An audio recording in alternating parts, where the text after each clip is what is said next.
say to you, now let us continue this transmission by saying that now that you have had the time for some contemplation, now that you have had the time to dig deep, now that you have had some time to find those definitions, those ideas within yourself that you know somewhere within you have not been working, allow yourself now, if you wish, to bring them forward into the light so that you can allow the shadows to be dispelled and allow for deeper understanding through these interactions so that you may allow yourselves to tap into those senses you already possess that will give you a much more precise and clear insight into the nature of the structure of existence so that you can use that observation in all circumstances and situations that may arise in your life, no matter where, no matter when, no matter how, no matter with whom they may occur. And in applying that sight, in taking that moment of pause, in stepping back and not automatically reacting, but realizing that you have an opportunity to apply a new definition, a new meaning, a new label to every circumstance and every situation. We give you the opportunity now to practice this idea in conversations with us. Bring forth those things that have importance to you and share your question. Hello, Bashar. And you good day. Thank you very much. Thank you for being here and thank you for offering your wonderful Phoenix meditation. I really enjoyed it, and I especially liked the combination of light and darkness that you mentioned. All right. Thank you for facing the idea of polarity. For please, all of you, understand that as you expand your consciousness, you may not necessarily experience the negative side, but you will become more aware of it. Because all that is all light and all dark, and as you expand your consciousness, you become more aware of both, not less. Exactly, and I'm trying to. I see the darkness and I see a lot of light at the same time. Yes. And I'm wondering how we can use the darkness to bring forth more light or to shine brighter. It is very simple. Okay. And it is to some degree what we have said in the sense that you know that the only way that the light can shine brightest is if it is surrounded by darkness. So another way to look at that in what you might call more down-to-earth pragmatic terms is that many times, many people on your planet, because of the way you've been brought up, because of the belief systems you've been taught, will find that it might actually be easier to find out what it is you are by first finding out what it is you are not. So you may go down many paths that will ultimately allow you to perceive that that vibration, that idea, that situation is not compatible with the vibration of your preference.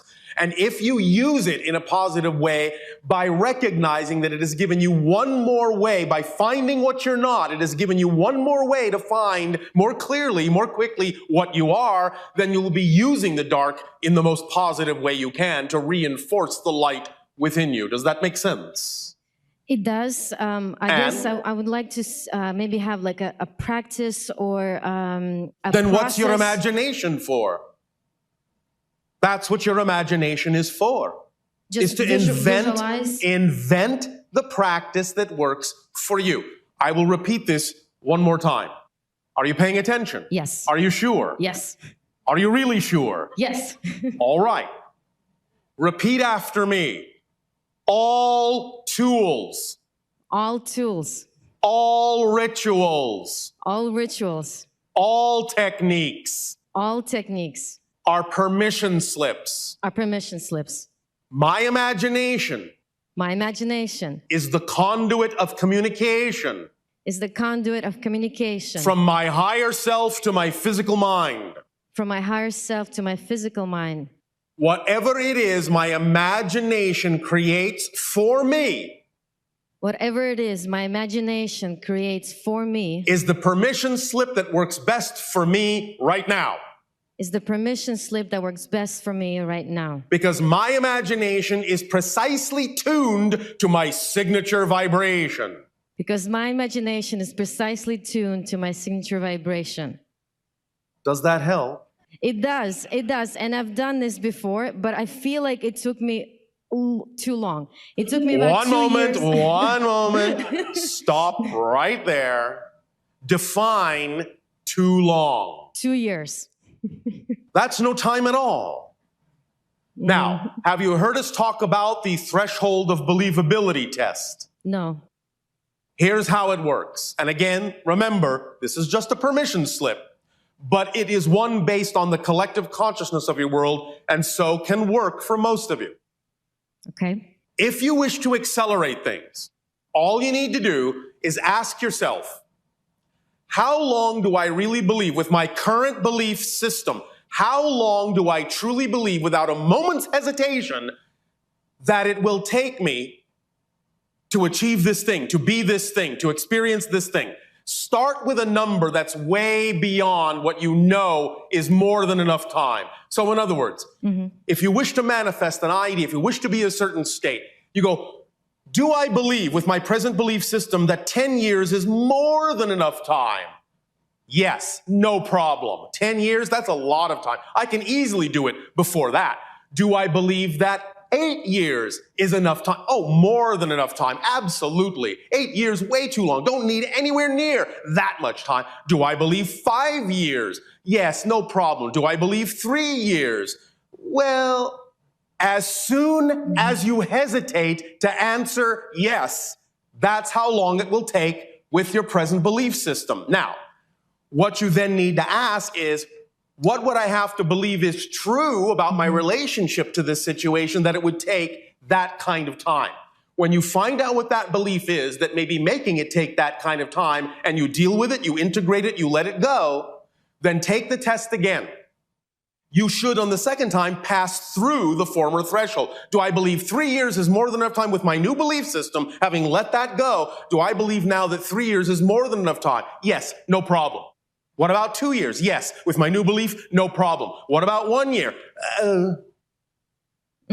Again, as soon as you hesitate to answer yes, as soon as you truly, honestly feel that it's not possible, that's how long it will take with your current belief system. Keep finding out what the beliefs are, keep clearing them out. That would make it take that long. Now, when you've cleared them all out, the amount of time that must remain is the amount of time it needs to take, because you still are experiencing a physical space-time reality, and there are reasons why things can take a certain amount of time, because you need to experience a certain process in order to appreciate the result of that process, or you are waiting for someone else to catch up to you because you don't want to go on ahead of them and leave them behind, or any other number of reasons why you may choose that a certain amount of time is the appropriate amount of time for a certain thing to take before it manifests. Now, at the same time, whatever amount of time it does take, let that be all right. The paradox in this situation, and the point of power being in paradox in this situation, is the sooner you allow whatever time it takes to be all right, the faster you will accelerate. It's only when you invalidate whatever your process has been that you actually add more time. Do you understand? Yes, that makes sense. Yes. The idea is that many of you are impatient to be somewhere other than where you are. And that's exactly what makes you take so long, because you really don't need to be impatient. The only reason you are impatient is because you think you need to be patient, because you're not enjoying where you are right now. But the sooner you allow yourself to let where you are right now be exactly what it needs to be, the sooner you validate the present, then you enjoy the present. And if you're enjoying the present, you don't need to be, you don't want to be, you don't desire to be anywhere else, because nowhere else is any better. It's just different. And as soon as you stop needing to be somewhere other than now, you will find your life accelerating. But it's not because you will then be somewhere else. It's because something else will then come through you, through the present. Things can't find you if you're not home. The only place you exist is in the present. So the more you focus on where I'd like to be in the future, where I was in the past, the less you are in the now, the less likely it is that things that need to find you will find you, and the slower things will take. Is all of this making sense? It does, yes. This is just physics. That's all it is. Right. Does that make sense and help you? It does, it does. Does that answer your question? It does, absolutely. Just a quick follow-up. Yes. In order to clear a belief, would you say it's enough to identify it and mentally say to yourself, I let go of it, or is there anything further than that? It is more automatic than that. Because any belief that is truly out of alignment with your true self, as soon as you consciously identify it, it will be obvious that it doesn't belong to you. It will seem illogical, nonsensical. You will recognize that it must have come from someone else, your parents, your friends, your society. As soon as you actually identify, consciously identify a belief that is not in alignment with your true self, it will appear nonsensical and illogical. And as soon as it feels nonsensical and illogical, you'll just let it go. Perfect. Make Thank sense? You. Yes. Thank you. Hi, Bashar. And you good day. Good day to you, and thank you for the wisdom that Speak you up, bring speak to up, us. speak up. Thank you for the wisdom that you bring to us. I am only reflecting what you already know. Actually, I came here because I thought you would have some answers for me, and I got all my answers, so. How synchronous of you. Thank you for allowing us to be the mirror to show you what it was that existed within you. Thank you very much. You are very welcome. Hello, Tadeo. And to you, Nania, good day. I have a question from one of our Ustream watchers. All right. And that question is, how does free will work when all universes currently exist in parallel? Thank you. Everything already exists. And when you choose to have a physical incarnation, your spirit creates a theme of exploration, which you could, in a sense, liken to the concept of destiny. But free will is the experience itself, how you choose to have the experience of what already exists, from what perspective, from what point of view you choose to experience that which already exists. So the idea is that even though the framework, even though the structure already exists, and in that sense doesn't change, the perspective of the structure is what changes, and your choice of perspective is what you call free will. So even though you may create a destiny, in a sense, or a structure that says, here's the hallway you will walk down, and you will not walk down any other hall, how you walk down the hall is up to your free will. You can run, you can jump upside down, sideways, backwards, forwards, being blue, being red, left, right.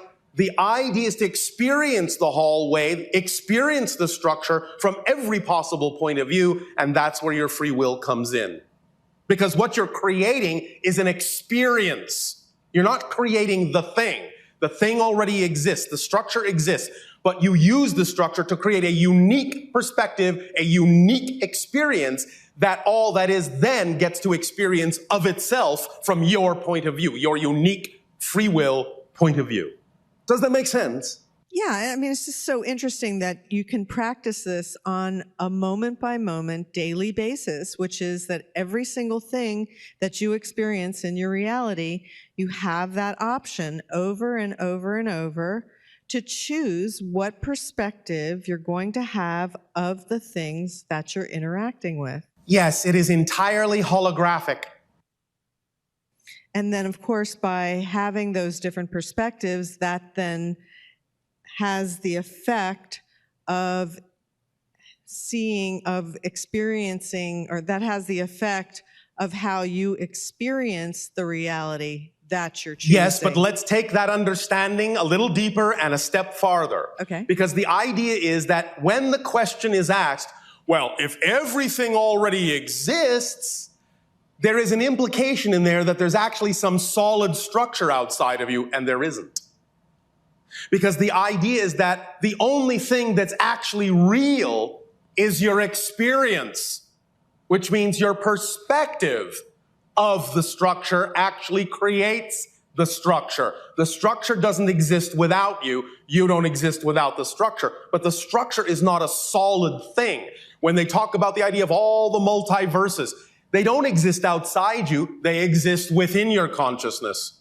So we're not talking about a structure that is actually physically outside you. That's an illusion.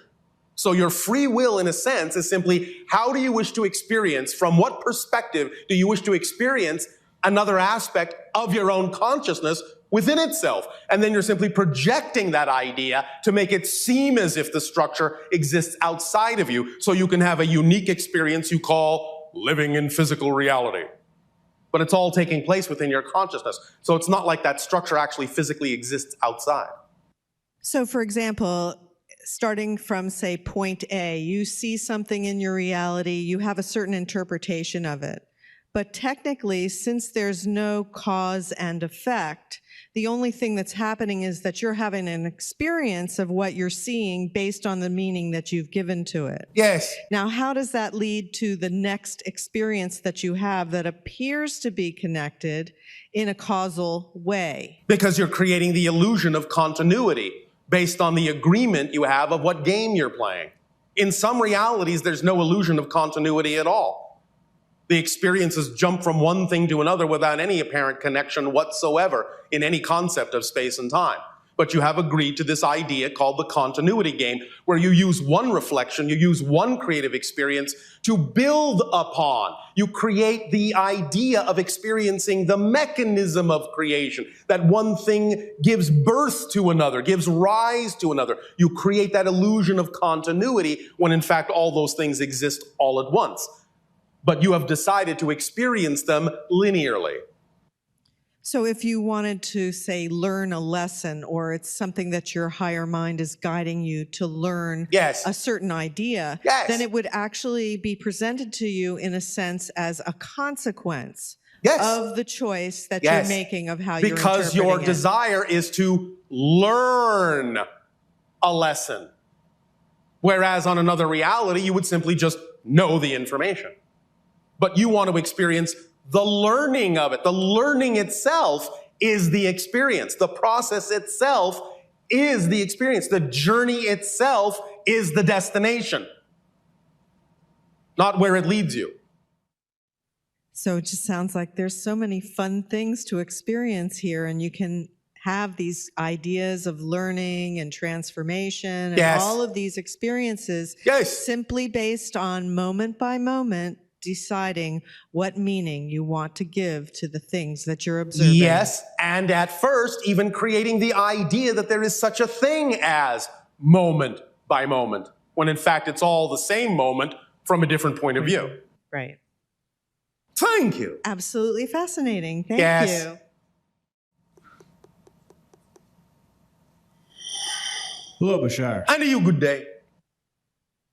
Ego negotiation Ego negotiation has been a problem, has been a what? a challenge. Thank you. For challenges can be positive, yes? Yes, they can. All right, are you allowing this challenge to be positive, or are you creating it to be a problem? I'm probably creating it to be a problem. Probably so, since that's what came up. And in what way are you choosing to create the idea of ego negotiation to be a problem instead of something that's fun and challenging? I don't really know. Sure you do. Maybe you can enlighten me. Well, what are you getting out of having a difficult time with it? What do you think you're doing when you negotiate with your ego? Well, What are you telling your ego? I've tried to use. Well, You have what? I am I am using what you have. Speak up, speak up. I'm using what you have stated in other presentations. Yes. That I should be talking to my higher self and trying to get. You keep trying to do a lot of things, and therefore that might be part of your problem. You just need to communicate with the ego and let the ego know that in blending yourself and integrating yourself, you're not going to leave the ego out. It will be fulfilled. You need to reassure the ego that it has its place, that you love it, that it's valid, that you're not doing anything to attempt to get rid of it. You're simply actually removing a burden from its shoulders and allowing it to relax and allowing it to enjoy its existence, enjoy its purpose, enjoy its job of allowing you to be focused in a physical reality and having an experience. You need to be talking with the ego and let it know that just because you're also communicating with the higher mind, that the higher mind knows that the ego has a place and it won't be left out, so it doesn't have to pout. Okay. Make sense?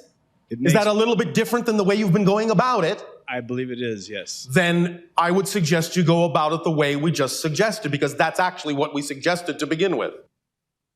I'll do that. Thank you. Also, Bashar. Yes. A couple of, speaking of seeds, Yes. a couple of my younger seeds are actually here today with Oh, me. all right. Hello, younger seeds. They are being challenged by the whole belief of channeling and So they don't have to believe it. However, it just depends on what definition they have of it. Channeling is a natural state that all of you do. Anytime you do something you love to do, and you don't notice the passage of time at all, singing a song, making a painting, reading a book, anything you are immersed in that is your passion puts you in the channeling state.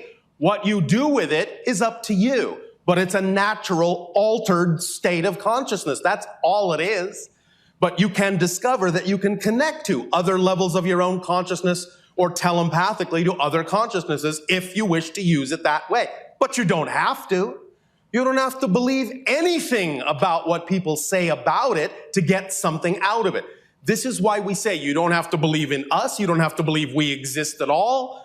The most important thing is, does the information work for you when you apply it in your life? Does it allow you to experience the changes that you prefer to make? That's the bottom line, and that's the only thing that's important here, is it simply gives you the ability, and you all have the ability, to get into an altered state where you have a higher point of view, you're making more connections, you're making more associations, you're seeing the bigger picture instead of being so myopic. You're looking from the mountaintop instead of down from the valley. And you can see more clearly the ideas of how everything interconnects, how everything works.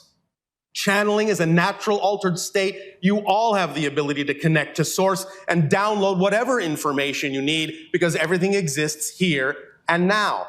That's all channeling is. You don't need to make a big mystery of it. It doesn't have to be some sort of gigantic spiritual or occult idea. It's a very natural, organic process, and that's all there is to it. And it doesn't matter what you believe as long as you're true to yourself. Make sense? Yes. Does that help? I hope so. You what? I believe so. It will do what it needs to do.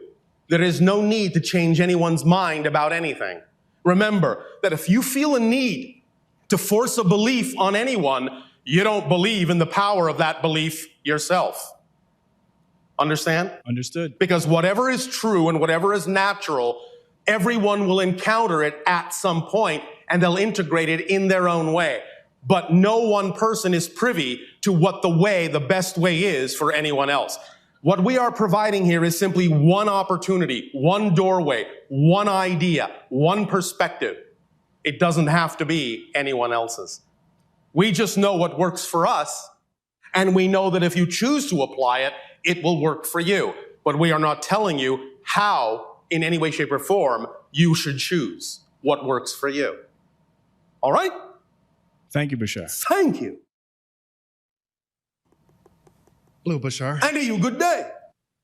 I'm trying to come up with a question here because you're so good at answering a lot of the questions that Well, you I've don't had. have to have a question. You can make a statement if you wish. Well, The secret to a lot of these conversations is that in many cases, we're actually able to give you more information if you make a statement than if you ask a question.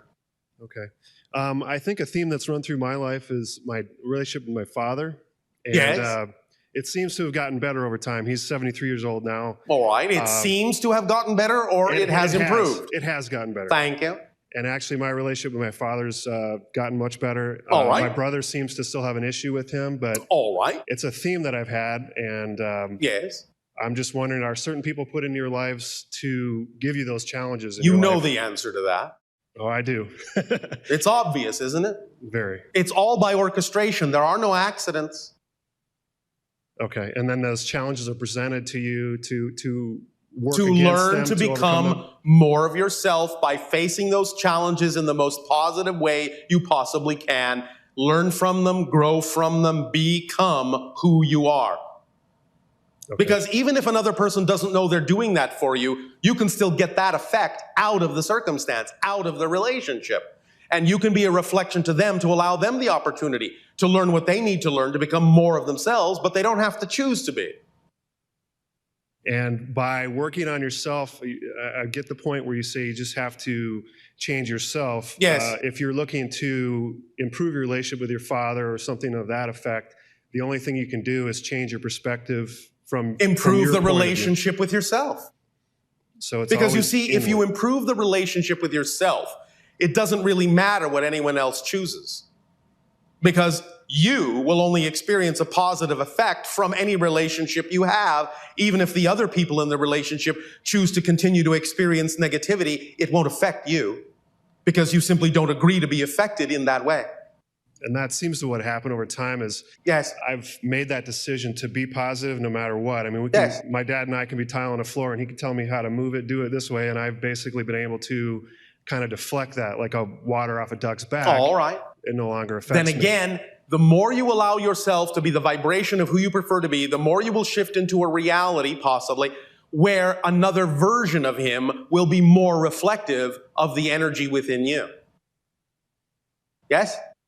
In other words, the fact that you said things have improved is another way of saying I've shifted to a series of parallel realities where the version of my father in those realities is more compatible with the vibration I've changed within myself. That's what you're actually saying. The father that you were talking about that you began with is no longer the father you're actually interacting with. It's literally a new person, just as you are. Many people on your planet think that when we talk about the idea that you are shifting realities and you become a new person, they think we're talking metaphorically. We're not. It's literal. You are a different person. You're interacting with different people. Literally. Another parallel reality version of them is interacting with another parallel reality version of you. So the fact that I've changed has changed him. No, no, no, no, no.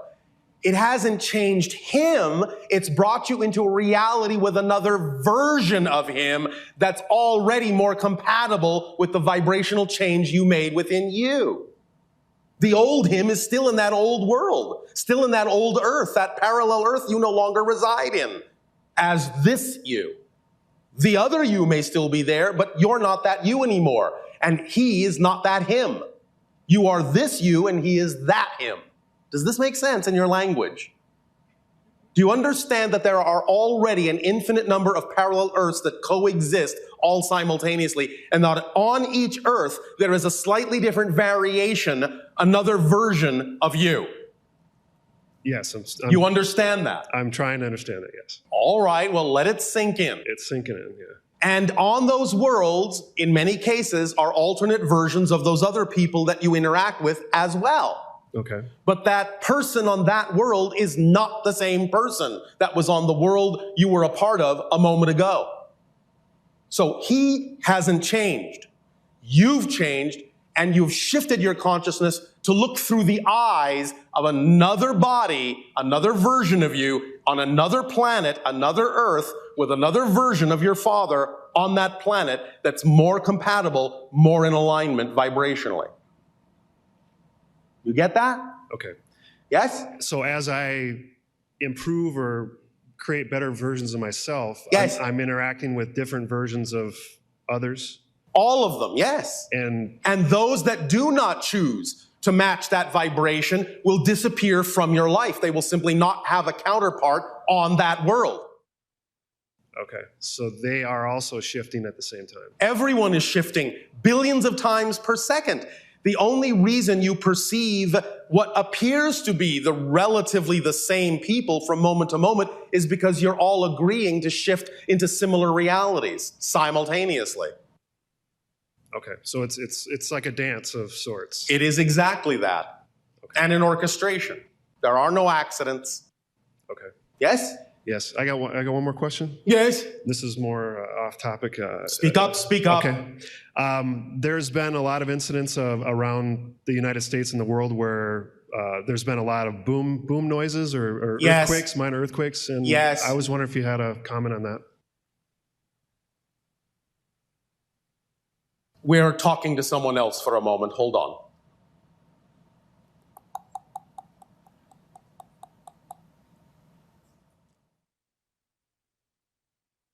I will be allowed to put it in this terminology. Those noises are a wake-up call. All right? Okay. Does not have to do with any gas drilling or anything like that. No. Wake up. It's a wake-up call. It's a wake-up call. Yes? By who's creating the wake-up call? All of you. And the earth. Our consciousness Yes. Collectively. is creating these noises Yes. And the earth. Okay. Through the earth. through the earth. To wake up. Okay. Yes? I can accept that. All right. Okay. Thank you. You know how best to wake up? No. How? Live your dreams. Don't just dream about living. Live your dreams and you'll wake up. Yes? Mm-hmm. All right, thank you. Thank you, Bashar.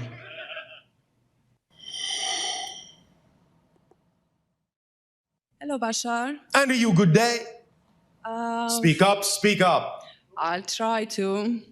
First of all, I'm very grateful for all the help that I felt I received from you. All right, we thank you for helping yourself as well. Actually, yes, that's what I wanted to acknowledge, the synchronicity of many things in my life. Yes. And actually, all I've seen, it makes sense what you are saying. All right. As long as I experience in my life, and I'm trying, to... You are what? Well, I'm passing the message around. All right. And I say I'm trying because people might not be so receptive. So what? Well, exactly. So what? Remember, that's one of the most powerful mantras you can have. So what? You know what? I'm using it. Thank you. A lot. Thank you. Many of you just need to lighten up a little bit on these ideas of what you think other people need to know. Probably. So it's time for me to lighten up and to learn. Yes. And one synchronicity, speaking of phoenix and of seeds, I was just able to burn some seeds and free myself right before coming. So All right. I came a bit lighter. Yes, thank you. And actually, I've always felt of myself being a phoenix in a way. Yes. So maybe now I'm awakening to that Maybe, reality. maybe. Oh, yes, actually, I'm sure. Thank you. That's a declaration, a statement. Yes. What I wanted to talk about, it's my country of origin. I was born in Romania. I right. guess you don't have a problem seeing that on the map. I don't have any problems at all. Of course. And people are, there are lots of people, very spiritual, I would say, and doing a lot to waken up. Yes. And they are talking more and more lately about gates, about sacred vortex in some places in Romania, especially in the mountains. Yes. And I wanted to learn more about that. Then go learn more about it. Well, I wanted to have your opinion, and I wanted also to know what is the connection to me in the sense that I was born there, then I came here. Probably there's something. You're gathering information on your path, wherever it is that the information is most readily available. But there are gates everywhere. There are vortices and portals everywhere. You will attract yourself to whatever works for you. But if you find something of interest, then let free your curiosity and go explore. Right. What about them? What about them? What is the message that you transmit, let's say, regarding these sacred vortices? How could They that are help dimensional them to wake up? gateways. They are dimensional gateways. They touch in, they overlap, they connect to a multitude of dimensional frequencies. Thus then, they are good places to amplify and magnify your ability to get in touch with whatever other dimensional consciousness or level of awareness you are so excited to get in touch with. Right. Makes sense. It's an overlap of a multitude of dimensions in those places. Okay. This is a natural phenomenon that exists on every world. All right. There are so- gateways and portals that connect like a net, like a network to many other realities. So the fact that they are interested, and especially they are interested about that now, it means it's time for them to explore more. Yes. As soon as your curiosity rises, follow it. There's a reason for the timing. Remember, it's not about time, it's about timing. That's right. Thank you so much. Does that help you? It does. Thank you. And one more thing. Yes. It's about some dreams I had. Did you say drink? Dreams, I'm Dreams, sorry. all My right. accent is still Romanian. Dreams, but drinks are good too. Yes, all right. Dreams about some other extraterrestrial forms, and especially lights. Yes. And they were giving me energy. All So right. that Sounds was like so fun. Very fun. All and I right. was so grateful. So what do I need to say about that? Well, do I need to put a name to that, or Well, if you maybe it's want too to, much? go ahead. But no, you don't need to. I don't need to. If you need a name, one will be given. If you don't get a name, you probably don't need one. So Let was these it- things be obvious. Stop making mysteries out of the obvious. All right. Just keep moving. Okay. Remember, you've made all your agreements. You've made all your appointments. The only way you'll miss an appointment is if you spend time worrying that you'll miss the appointment.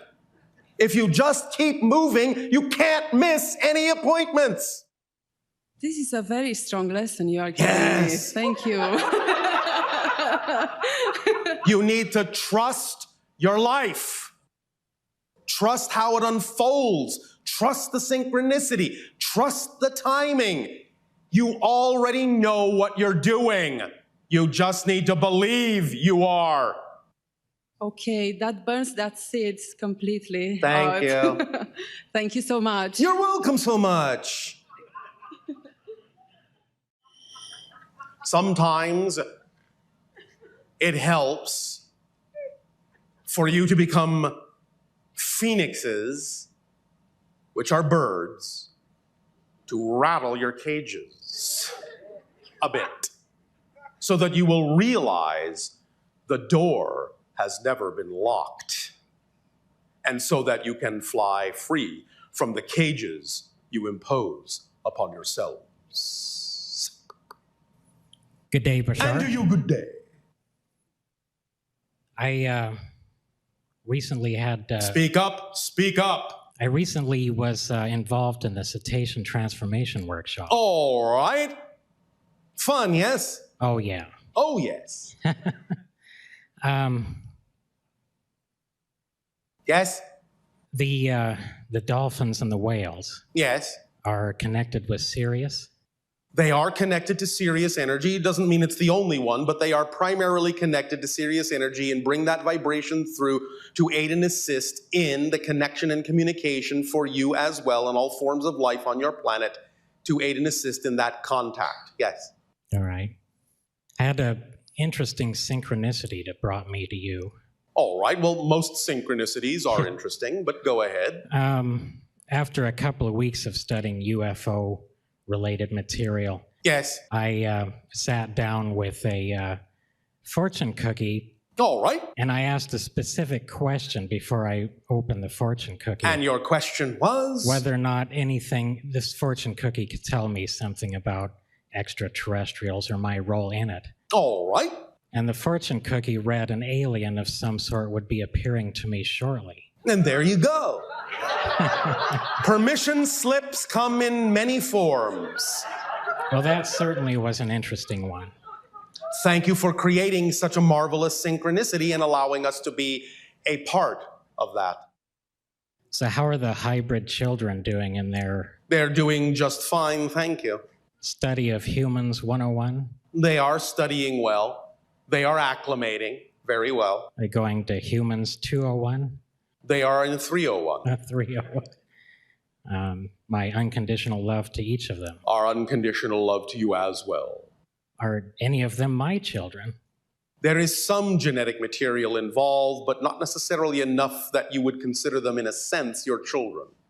All right. But you are present among them to some degree genetically. Maybe I could borrow one from time to time. We shall see.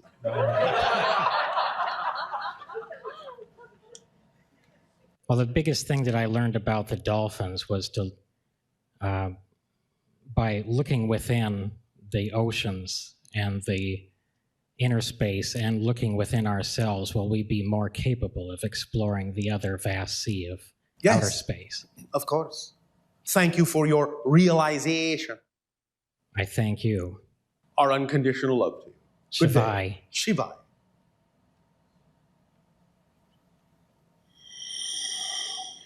Tadeo, we have another question from one of our viewers. All right. And this question has to do with animal consciousness. Animal consciousness. And the question is essentially, are animals like humans in the sense that their consciousness continues to exist beyond the time that they are here on this planet? And then do they reincarnate as humans, or what is their trajectory in the whole scheme of things? Yes, they exist beyond the physical, as anything does, because physical is the temporary manifestation. They do not reincarnate as humans per se. The idea, of course, again, is that everything exists simultaneously. So even the term reincarnation is misleading. Whatever is a thing is that thing. There can be interconnections. There can be energetic linkages. There can be experiential continuity connections that can make different levels of consciousness seem to evolve from one to another. But everything that exists already as its unique expression of creation. And in that sense, the idea of a linear incarnation or an evolution through incarnation to some degree is an illusion. It doesn't work that way mechanically, but you can create the experience as if it does. So what you call animal consciousness, that facet of the multidimensional crystal that expresses itself that way, can certainly create an experience for itself that makes it seem as if it's having a human incarnation, but it doesn't exactly happen that way in the way that you might think it physically. So they are really distinctly different than human consciousness. The very definition of human consciousness, the very definition, animal consciousness, creates the difference. Of course, everything comes from source, and on the highest level in the one, there is no differentiation at all. There is no between this and that. There is no this and that. In the one, there's no differentiation, but there's also no awareness of self. The one must split into the all that is before it can have those differentiation reflections. And when it splits, in a sense, when it experiences itself as more than the one, as reflective, when it knows itself, when it becomes aware of itself, that instantaneously creates multitudinous facets of all the ways it can express itself in order to represent it as all that is. And each facet is unique, and each facet needs to be there. One thing cannot become another, or you lose that facet. That facet is needed for all that is to be all that is. But it can have interconnections. It can create experiences that may make it seem as if it's doing that, but that doesn't change the fact that that experience is being had by that unique facet, which is always that unique facet. Does that make sense? Yes, and I know that for the longest time on this planet, the perception has always been that humans were, in a sense, put here to dominate or control animals, or that's the relationship that has evolved with nature. Yes, but that's actually not a relationship with nature. That's a relationship with normalization. If you had a true relationship with nature, you would all interact with the animals in a much more egalitarian way. And in many cases, even though many humans think that they're smarter than animals, many humans have a long way to go to reach the level of intelligence expressed by the animal kingdom. Yeah, because You must remember that just because an animal consciousness may use all of its intelligence in a focused way doesn't mean it's less intelligent just because it doesn't think like a human. It's just that its intelligence is focused in a very pure direction. You follow? yes, and the fact that many animals express levels of unconditional love that Yes. are perhaps beyond. Yes. It's also been a misunderstanding that just because different brain sizes exist, it means that, again, they don't have certain capacities. But you must understand they simply don't need certain things. And it doesn't matter if a brain is smaller than yours, because if all their intelligence is focused in a certain way, they don't necessarily need the rest of the brain because they're not interested in processing in the way that you do. And I noticed that on your planet, you don't have pets, right? No, we have relationships and interactions with the animals that exist in our world in a symbiotic way. And is They that, may come and go. Some of them, as you say in your language, may choose to hang around with us, but that doesn't make them our pets, so to speak. It just makes them another relationship. It just makes them our friends. It just makes them our family. and is that a probable direction that will go on here on Earth? There is a high degree of probability that you will eventually express that kind of relationship with the animals on your planet, yes. And experience a more symbiotic existence with animals? You are and- already seeing more symbiosis. You have many, many examples now in your video recordings of animals that you are, shall we say, previously assumed to be enemies that are now interacting with each other as friends. You see this now all the time in many of your recordings. Species that you would think would never associate are associating with each other, which gives you an indication that this is probable and already changing. So it's really the changes in our predatory nature that then bring about Yes. a more symbiotic experience of Yes, animals. if you want to say in any way, shape, or form, quote unquote, that humanity dominates the animal kingdom, well, the idea really is more of an expression that they simply take their cue from you because you're running a certain program, you're running a certain theme, and they're more than happy to reflect to you the things that are paramount or dominant in the themes you're exploring. And if one of the themes that you've explored is your predatory nature or being predatory, they are happy to reflect that back to you. But as soon as you become more symbiotic, so do they. Because you see, they don't have the same agendas. Thank you, Tadeo. That's wonderful. You are welcome, Nania. Good day, Bashar. And to you, good day. Thank you for this Speak opportunity. up, speak up, speak up. Thank you for this opportunity. Without getting too dark, I have experienced a lot of emotional pain and All right. suicidal feelings in my How life. exciting. Quite a rubber band. Yes, Yes. you do remember what we've said about pain. Please elaborate. All pain is resistance to the natural self. The longer you resist the true natural you, the more pain you will suffer. And in suffering that much pain, when you reach a certain point, to many humans, it seems the only way to truly get back to their natural self is to lose the body altogether. But if you understand that the only reason the pain exists is because you have belief systems that make you choose to resist your natural self, then perhaps what you will actually kill are those beliefs instead.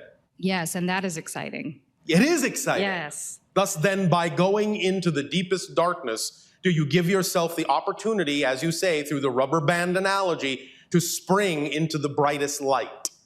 And that makes you a master. Great. And is this something that or a theme that I chose to explore? Would you like the simple answer? Sure. Duh. What do you think? I think you're right. Because if it wasn't a theme you chose to explore, you'd be exploring something else, wouldn't you? Yes. Am I What did we say about letting things be obvious? It's a good idea. Thank you. It will really make things much simpler in your life if you would just allow things to be more obvious. Great. So it's becoming obvious to me that I might be finished with that particular theme. Would that be correct? All right. If you say so. Great. That's all. Thank you. Thank you. At this timing, we will allow you to take a short break while you prepare to set up for your holotope meditation, wherein we will help and assist to crystallize the phoenix frequency within you with your own help in allowing that to exist. So take a short break. We will resume contact and transmission with your holotope meditation.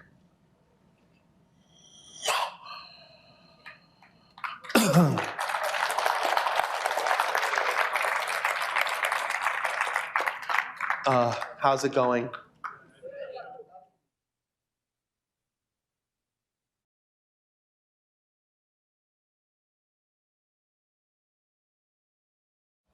It'll take, become very relaxed.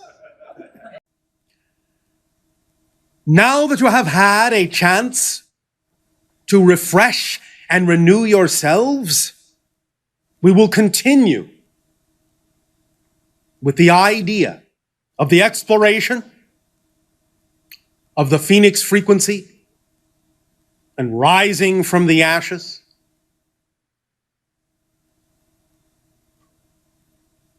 As we have already shared with you, it is now important. It is now timely. It is now, as you say, par for the course to begin to examine every one of your old definitions and really, really look and see deeply, clearly, how they may or may not be serving you for anything and everything that you relate to in your life, because it's all about your relationship with everything in your reality and how you define yourself and your relationship to whatever experience you may have, and face that experience now as the phoenix would face it, with clarity and certainty that anything that you experience, anything that you recognize, and anything that you observe that is not representative of the vibration that you prefer of your phoenix frequency will be ignited and reduced to ashes by simply being able, by simply choosing to remain in that frequency. The clarity that will come, the inspiration and the imagination that will be yours in the phoenix frequency, in the crimson and gold and the silver light, the clear light that is the result of the combination of the two, shall aid and assist you like a beacon to always recognize the frequency that you prefer, the frequency of the phoenix light, so that you can remain harmoniously aligned with that vibration anytime you wish, and never fear that it will in any way, shape, or form extinguish. There may be times when you choose to obscure it from yourself, but now you know you will always have the ability to know that that light is there, that fire is there, for it cannot go out. It cannot extinguish. For it's the fire and the flame of your very essence, of your very being, of your existence itself. It cannot go out. Your light cannot go out. There is nowhere for it to go to. It can only shine. The darkness that surrounds it is what allows it to always shine. So you know that the polarity will always exist. But the phoenix knows that the polarity is in perfect balance to serve. For even as it is consumed and reduced to black ash, it knows that that darkness will blow away and allow for the rebirth that is to come. So the light that shines can only shine. The light that shines can only shine if there is darkness around it in which to shine. For only by having the darkness can you know the light. The phoenix frequency is the balance of both and the utilization of this balance in a way, in a method, in a style that allows for this cycle to grow of renewal and rebirth, constantly bootstrapping itself up and up and up, rising and rising and rising toward the light of all that is, that also is the darkness within itself and the light within itself that exists in perfect harmony and perfect balance, so that both exist eternally, so that the light will never go out and that the darkness will always reveal it. For against the blackest black does the light shine brightest. So do not fear the dark. Do not fear the ashes.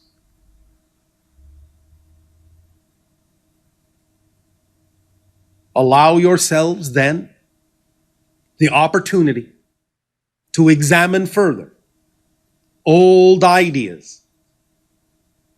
Remember that we have spoken of vibration and resonance, and that everything in your experience is simply the product of that, of signature frequencies, signature vibrations. And as you examine those vibrations, as in a sense you speed up, as you accelerate your frequency, as you match the vibrations of your reality will appear, in a sense, to slow down.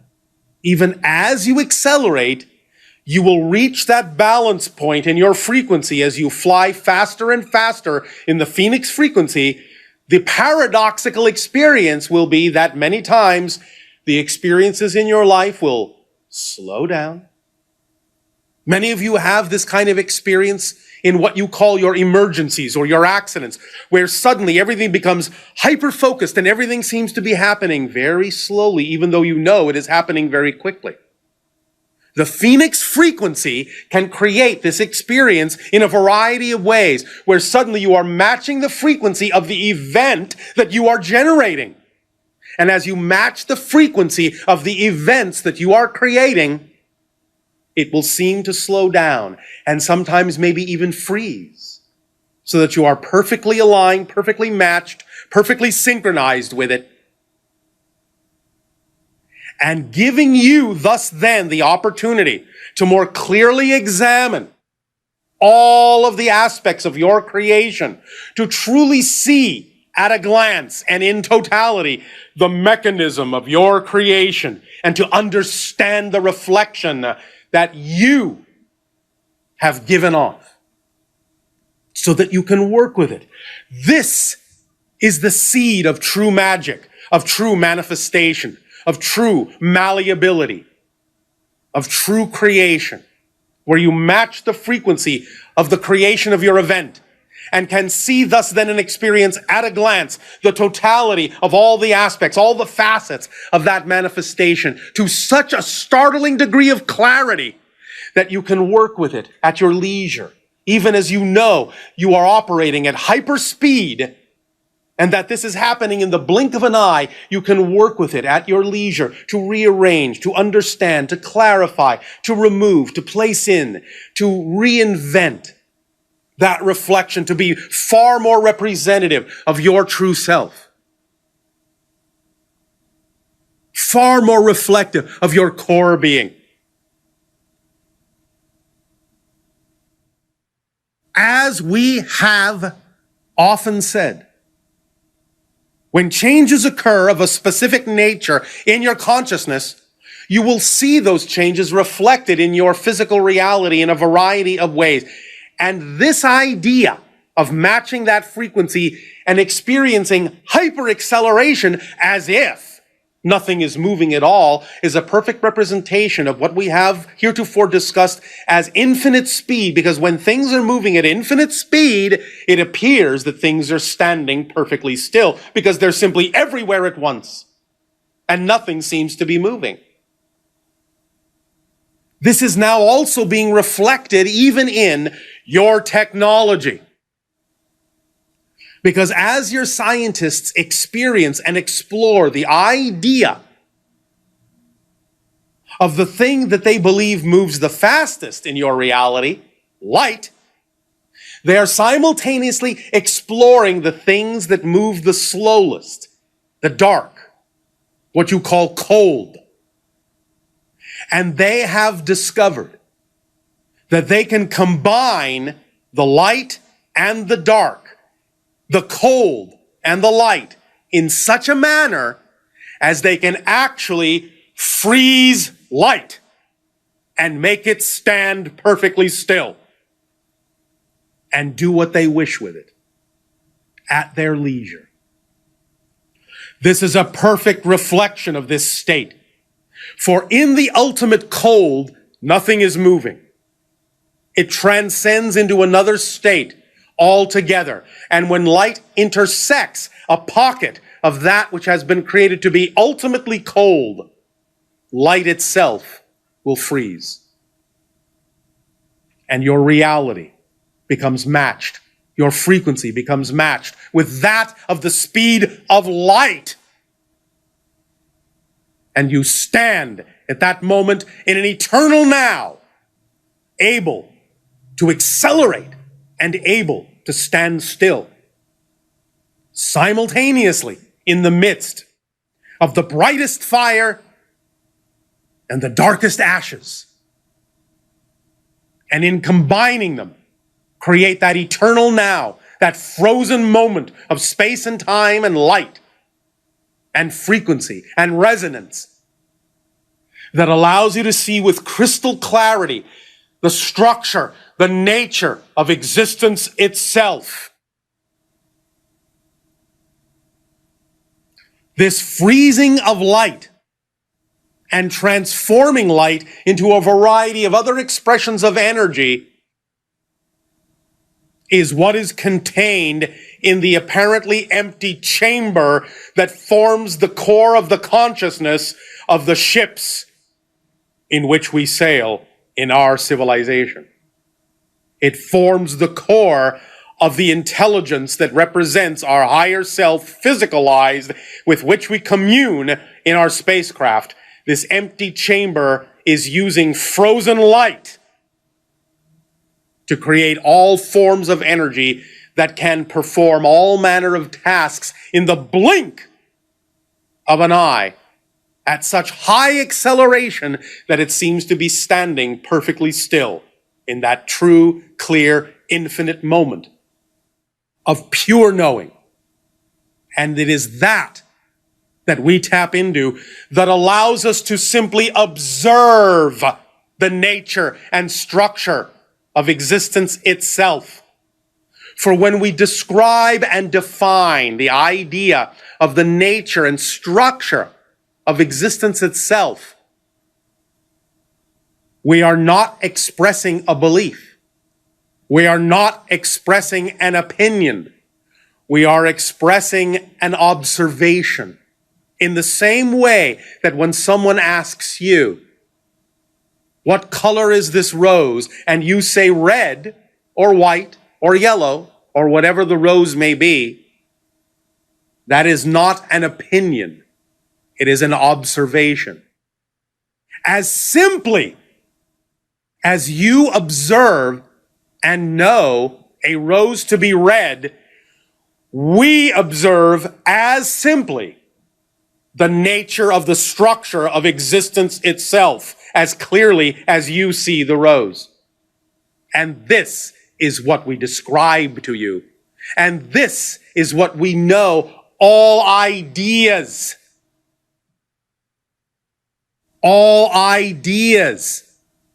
are revealed against. For to take any definition and any idea and hold it up to the actual nature of the structure of existence itself, that X-ray, that blueprint, will show us what clicks and fits and aligns with that structure and what must fall away. Gaining this insight, gaining this clarity, gaining this ability to simply observe the structure of existence itself is one of the senses that exists naturally in the phoenix frequency of the clear light, the silver light that is created as the third reality that is more than the combination of the crimson and gold. Clear sight that allows, in a sense, to be represented by the 1,000 years the phoenix lives. The idea of bridging time, bridging space, of being eternal and yet being cyclic is represented by that lifespan. It is also representative of the fact that we have discussed before, that this now being the crossing of your threshold into a new understanding, the splitting prism of 2012 that will allow you to begin to accelerate toward a new reality, new understanding, a new experience, a new succession of parallel Earths that are more and more every day, every moment, in every way, more and more representative of the world you prefer to experience, that is more reflective of the changes you are creating and willing to create within yourself by letting go of that which does not work for you, by letting go of those ashes.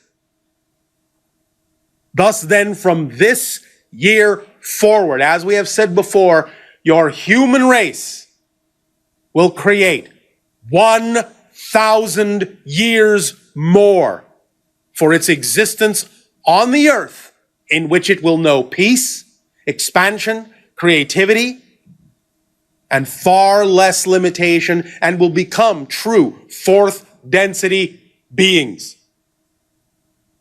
And in that 1,000 years, you will become as we have become, and will approach the time and the timing when you will no longer be quite as physical as you are now, when your vibrational resonance and the phoenix frequency will have uplifted you to the idea of that rarefied state you call fourth density, where you are quasi-physical, quasi-spirit, quasi-energy. And you will know the malleability and flexibility of space-time, and you will know that it is simply your idea within your consciousness. And you will be free to move in that space-time as free as we are, to transcend and transverse and transform all ideas of parallel realities into whatever experience you wish them to be, into whatever you observe is relevant for you. And at the end of that 1,000-year cycle, humans will no longer need to incarnate in that density, and many of you may become the guides and the spirits for those that will come after, for those that will be the new race on your planet, those that will be the continuation of the expression of the hybrid children that will arrive.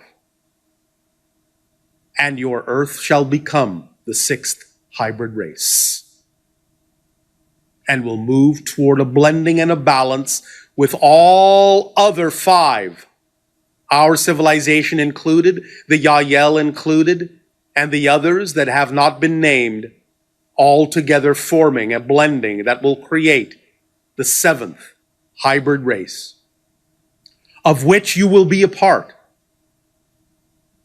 in a variety of ways that you cannot even yet imagine. You will transcend and rise above after that 1,000 years in a new form of spirit being that you will have created along with us, along with all the other beings that will form together the seventh hybrid species.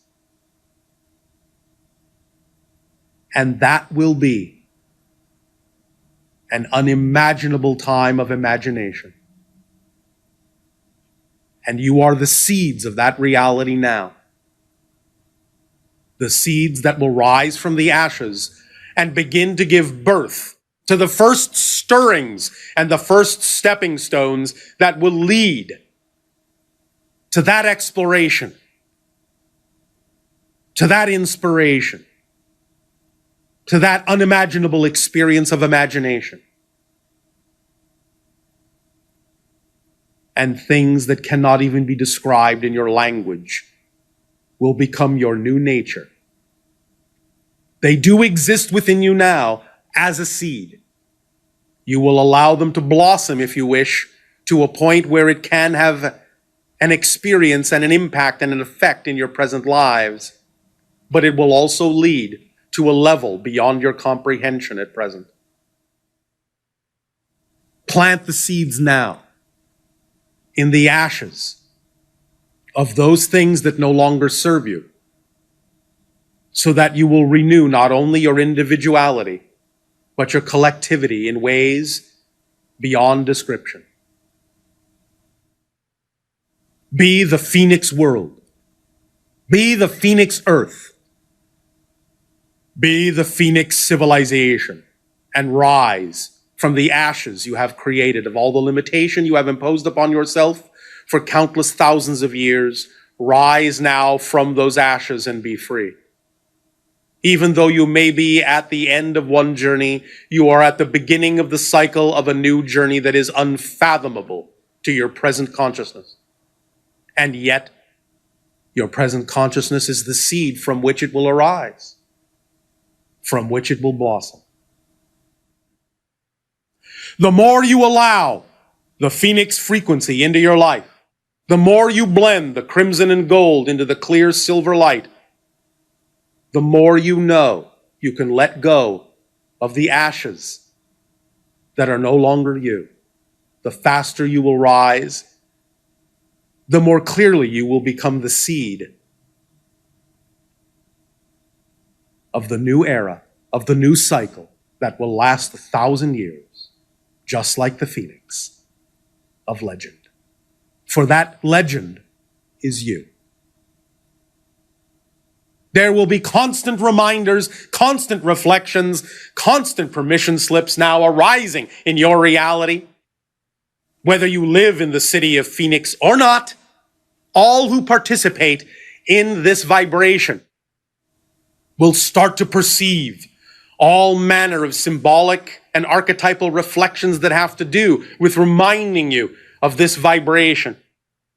And by being reminded and having this vibration reflected to you more and more in a variety of ways beyond what you can even imagine, in surprising ways, you will see that your reality, you will feel your reality like a ball rolling, accelerating, accelerating, accelerating, spinning, spinning, spinning, spinning ever upward into the heights, into the stars, the unimaginable, unfathomable heights. Onward and upward into the wild blue yonder shall you fly, into the unknown that is you, where you will discover that you are more and more in every way all that is, in all the ways it can express itself. Fly free. Fly free. Take a deep breath in and know that as you exhale, you are in the phoenix frequency and the ashes fall away. Take a deep breath in and know as you exhale that you are the phoenix frequency and the ashes fall away. Take a deep breath in and hold it, hold it, hold it, and exhale.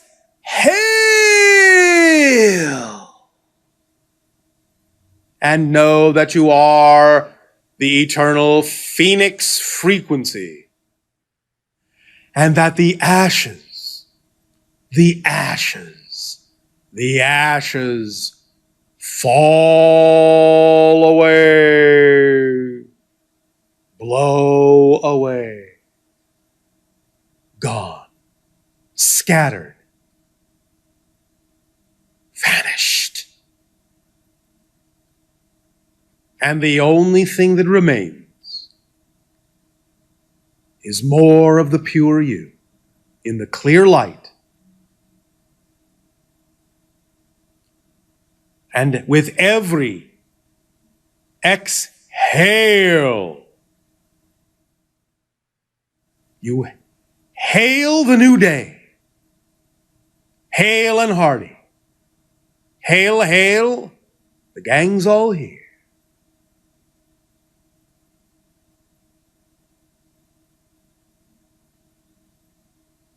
What a beautiful flight of phoenixes you are, spreading your crimson and gold wings and stretching your necks and beaks heavenward, and feeling the sharpness of your talons as they reach in and pluck from you that which does not belong, and consign it to the fires and the conflagrations that will consume it and reduce it to ashes, ever renewing, ever rebirthing, ever replenishing that which you are, in endless cycles of renewal, in endless cycles of freedom, in endless cycles of joy and passion, in endless cycles of uplifting, accelerating phoenix frequencies. For this is your core vibration, forever and ever and ever. Rise from the ashes. Rise from the ashes. Rise from the ashes. You are free. And as you exhale,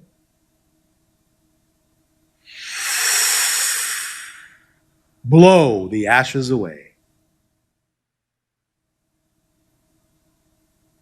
And they shall never reach you again. For you fly way too high upon the currents of all that is, upon the currents of light, matching the frequencies, seeing the framework of creation, the crystalline framework of existence itself, with the clear sight, the 1,000-year sight of the phoenix, the clear silver light of all that is, the clear unconditional love that supports you like currents, updrafts, warm and supportive and loving. And you can never truly fall. Be uplifted, be renewed, be regenerated. Phoenix is all. Fly. It is your nature. It is your nature. It is your nature to be free, to be you, to be all that is. Take a deep breath in and feel the freedom flooding you. Take a deep breath in and feel the fire burning within you. Take a deep breath in and feel the inner light illuminating your consciousness. Burst through the bubble. Burst through the shell. Explode into a new reality to the greatest heights imaginable and then beyond. Break through to the unknown and the unknowable and know that it is all still you. Into a new, unimaginable age of imagination, inspiration, and freedom.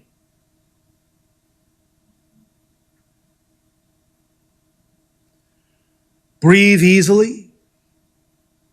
Breathe freely. Breathe creatively.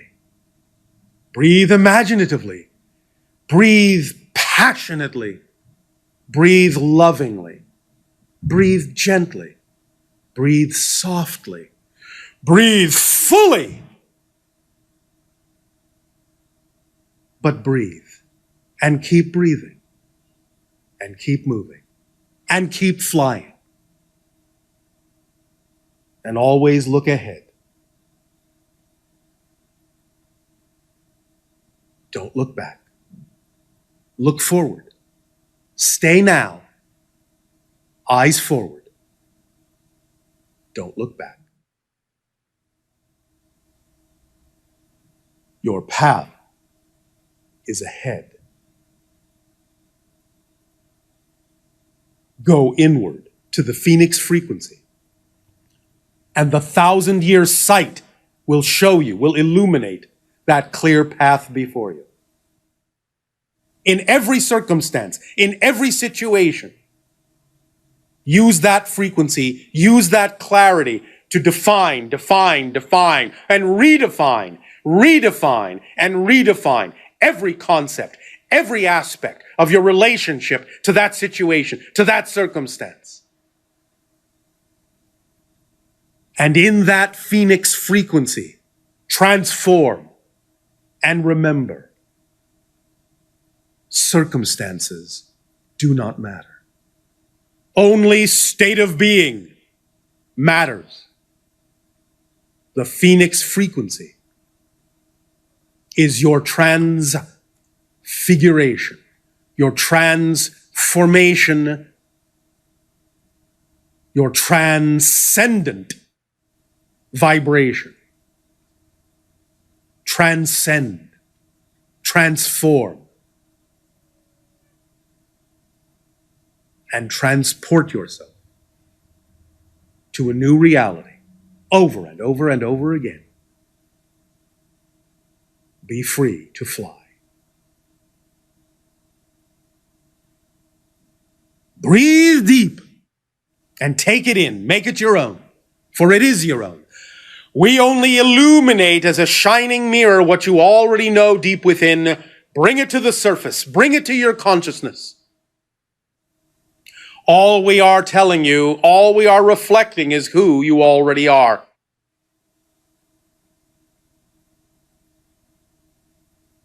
Be free to express that in ways that are aligned with your true self, your true passion. Be clear in your definitions. Be impeccable in your precision of knowing yourself.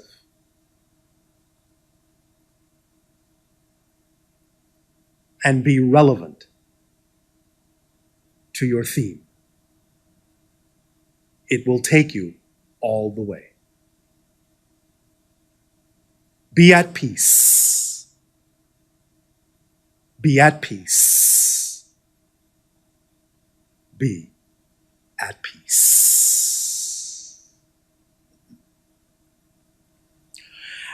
As we now allow you to continue to breathe easily, gently, however you wish, take some time, spend some time, invest some time in yourself to go deep within. Find those seeds, those definitions that don't work for you. And as we continue the interaction in a manner that will allow you to interact with us live, as you say, with your questions, let those seeds be the subject that you bring forth. Let those seeds be the discussion. Let the Phoenix frequency shine forth in all of your discussions and questions in this interaction, in order to serve you best, in order to lock in that frequency, to make it your own, and know that as this interaction evolves and as you get on with your day, that you will carry with you that flame, that light, that clear sight that will take you fast and far, wherever you need to be, wherever you need to go. And know that you have the wings to do so, to fly free. Allow yourselves thus then a short self-examination break in quietness, in meditativeness, to find the things you most wish to bring into the light, into the phoenix light, to illuminate, to chase the shadows away, but to use that darkness to renew yourself and to allow your light to shine ever more brightly against that darkness, so that all others may see the clear light that is your particular, unique, shining facet of the multidimensional crystal of creation that each and every one of you were created to be. We thus then will resume this interaction at that time that you feel you have given yourself perhaps some time for examination. 15 of your minutes should be more than enough. And bring with you those questions, those seeds, and let us shatter them together. Until then, we bid you peace and enlightenment and love. Ha'atu. We bid you good day.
All right, I'll say good day to you this day of your time. How are you all? All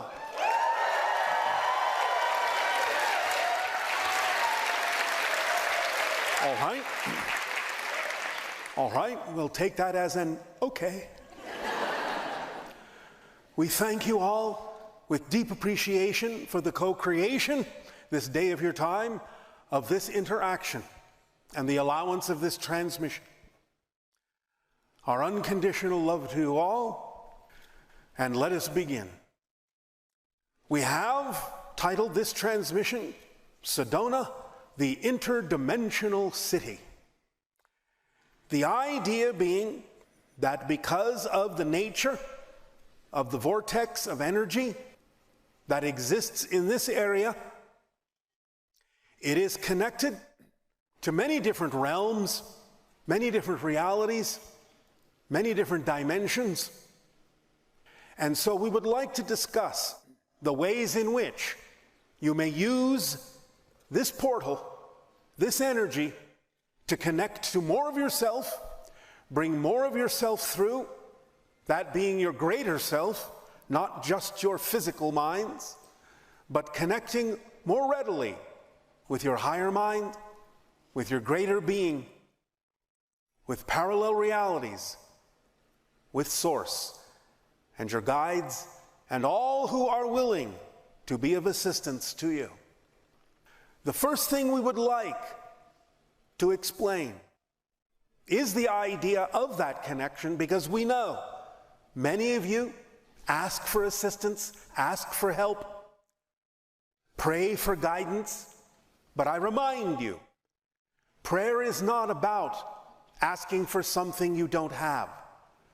Prayer is a state of grace, a state of being, in which you express appreciation and gratitude for what already exists, because you have all the help you can possibly be given already. It's about allowing yourself to be more aware of the help you are already receiving, rather than asking for something you are not being given. Keep it in present tense, for that's where everything exists, in the right here and the right now. We have before talked about the idea, just to use a similar Earth analogy, of the AAA formula. When you need assistance, you call AAA. But this AAA is the idea of acknowledging what you have, being in appreciation for what you have, and allowing what needs to happen next to happen. So acknowledging, appreciating, and allowing are the states of being that represent your ability to allow you to know you are receiving what you need and to be more open to perceiving it. It is the allowance that allows you to perceive what it is you are already being given, because you are always being given it. It is never withheld, not for one moment. As we have said, based on the idea you call the law of attraction, it isn't wrong that you have to be of the vibration to attract what you need, but many people have a little bit of a misunderstanding as to what that really means. And so, as we have explained, your core frequency, your true essential vibration, is already attracting everything you need as powerfully as it can be. So it's not about having to learn that particular frequency. You're already radiating that frequency every moment of your existence. It is pouring out of you. The idea is to stop getting in the way of allowing it to attract what you need. So it's not about having to learn something you're not already doing. It's about letting go of those fear-based or negative belief systems or erroneous assumptions and definitions that are impeding your core vibration from bringing you what you need in life. And notice that we have said what you need, not what you want. Sometimes your wants and needs can coincide, but very often the want may be the result of a misunderstanding in the ego structure to make you think you need something that really isn't necessarily as relevant as you might think or as you might wish. But if you have what you need, your lives will be fulfilled. You will live a life of joy, because the needs are what will support you in every endeavor that is representative of your truth, of your passion, of your true path in life. If you have what you need, you have everything. Again, sometimes if you are in touch and in tune with your true self, then your wants and needs may coincide. And at the very least, if you're going to want what you need, because that will give you everything. The idea now of being in this vortex, it is a magnifier and an amplifier of what you bring with you into it. Positive, neutral, and negative. It is very important in this reflective mirror, this magnifying mirror, to really deep down examine what you hold to be true, why you hold it to be true, and really with honesty deeply investigate yourself, your beliefs, your definitions, and ponder why you believe it is important to hold on to something. So allow yourself the opportunity to really get to know yourself. That ancient wisdom, know thyself, is the key. And in knowing yourself as clearly as you possibly can, you can more easily discern what it is that is truly important for you to hold on to as a belief, to understand why you're holding on to it, to understand why you may be holding on to things that don't necessarily serve you. Because once again, allow us to explain briefly what we call the motivational mechanism in all of you. Every single one of you operate this way. There are no exceptions, not even you. The idea is it works this way. You will all immediately, instantly move in the direction of what you believe serves you. You will all immediately, automatically, and instantly move away from what you believe does not serve you. So if you can observe that you may be choosing things that do not serve you, if you understand the motivational mechanism, then you will understand that the only way that could happen, the only way that can happen, is if you have a belief that says that what it is that doesn't serve you is somehow better than the alternative. That you may have a fear that if you move in the direction of your truth, your passion, that something worse will happen than what you're already experiencing. And if you have that belief attached to your motivational mechanism, you will do everything in your power to avoid moving in the direction of your joy. Because your belief says that something worse will happen and that that is something you should move away from as far as you possibly can. So you have to dig down deep in your self-investigation to understand why you would believe such a thing, why you would believe that your passion would contain anything that is so contradictory to the idea of experiencing your true self in a joyful way. Because that's a contradictory definition to the idea of your passion, of who you truly are. Because what is your passion? As we have explained, your passion is the result of a communication from your higher mind saying, this is who you are. This is the next step on your path. Your non-physical higher mind, that portion of your whole being that is in spirit, is sending you energy messages all the time. But they come in the form of energy because it is coming from a non-physical reality. Your physical body translates that energy message as the sensation you call passion, excitement, curiosity, attraction, and love. So when you translate the messages from your higher mind into the sensation and the experience of passion, then you know that that's what your higher mind is telling you. This opportunity, this situation contains this excitement, this passion, because this is who you are. This is the next step on your path. This is your truth. If you are willing to act on it, then you are responding to the higher mind saying, yes, I heard you, and I'm willing to allow you to guide me. And if you thus act on it, you have responded to the higher mind with the language of physical reality, which is not words and not thoughts, but actions.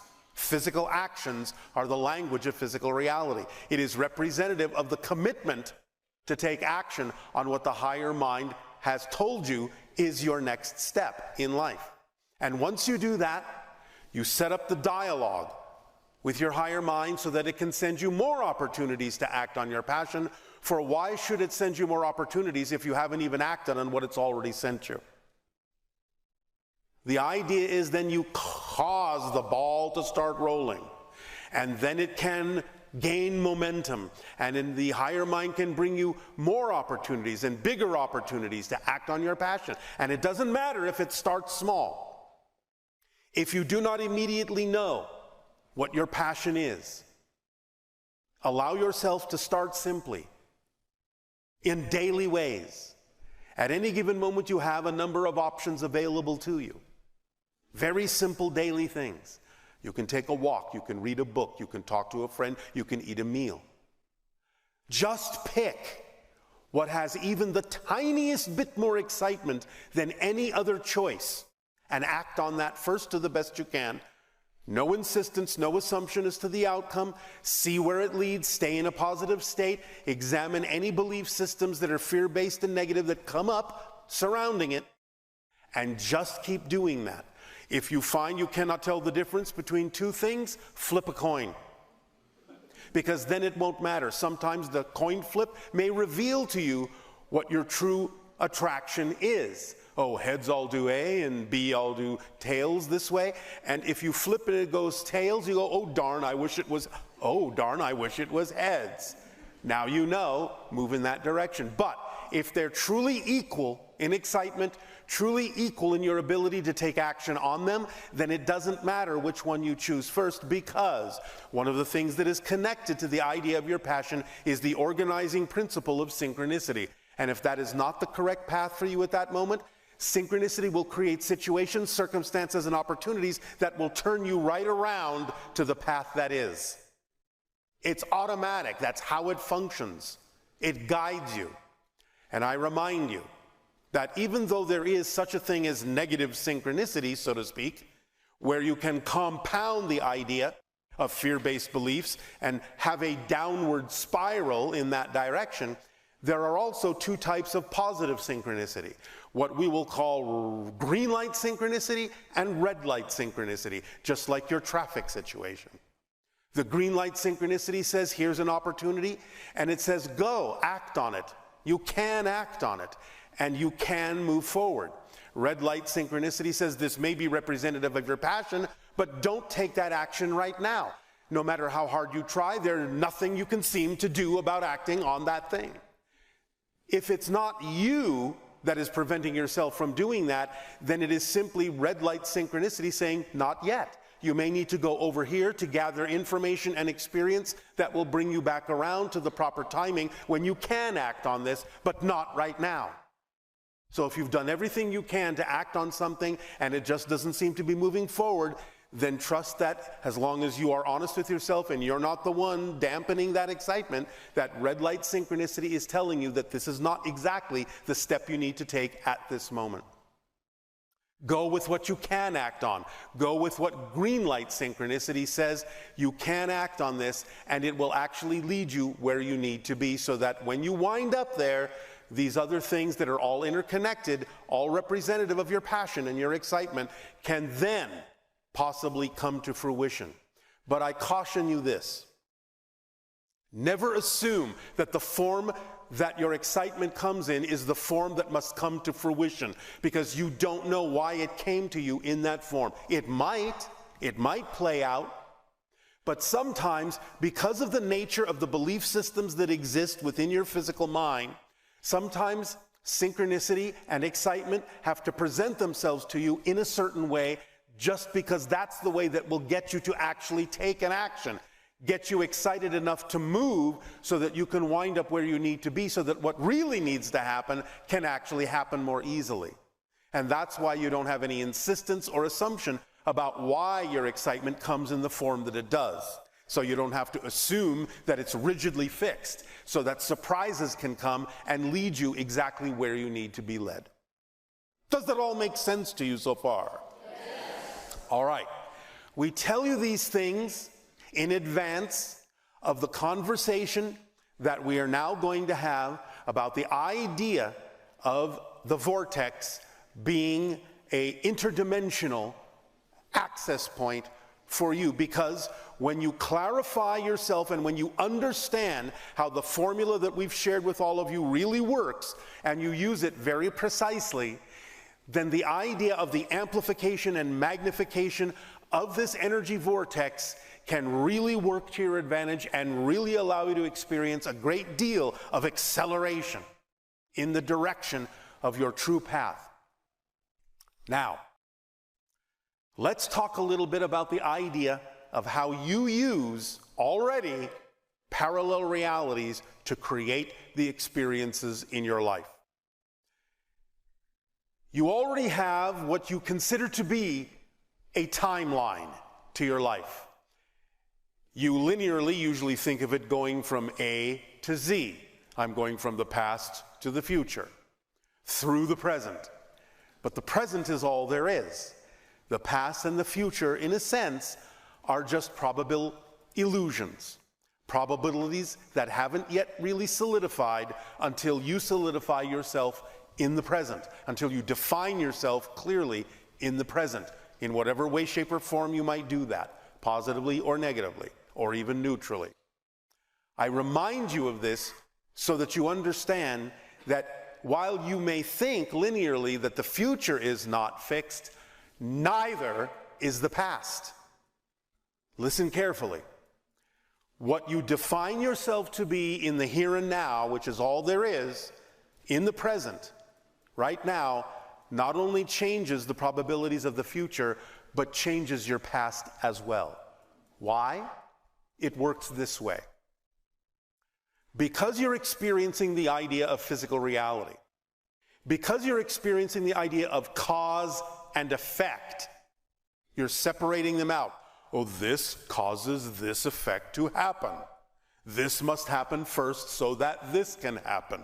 Because that's the way you experience the concept of space and time, because you have created physical reality to be viewed and experienced that way, anytime you make a change in your definition of who you are in the present, anytime you become literally a different person, a new person, your linear reality has to shift in a way that says, well, if you're a new person now, we have to alter the past to become the kind of past that would have led to who you are in the present.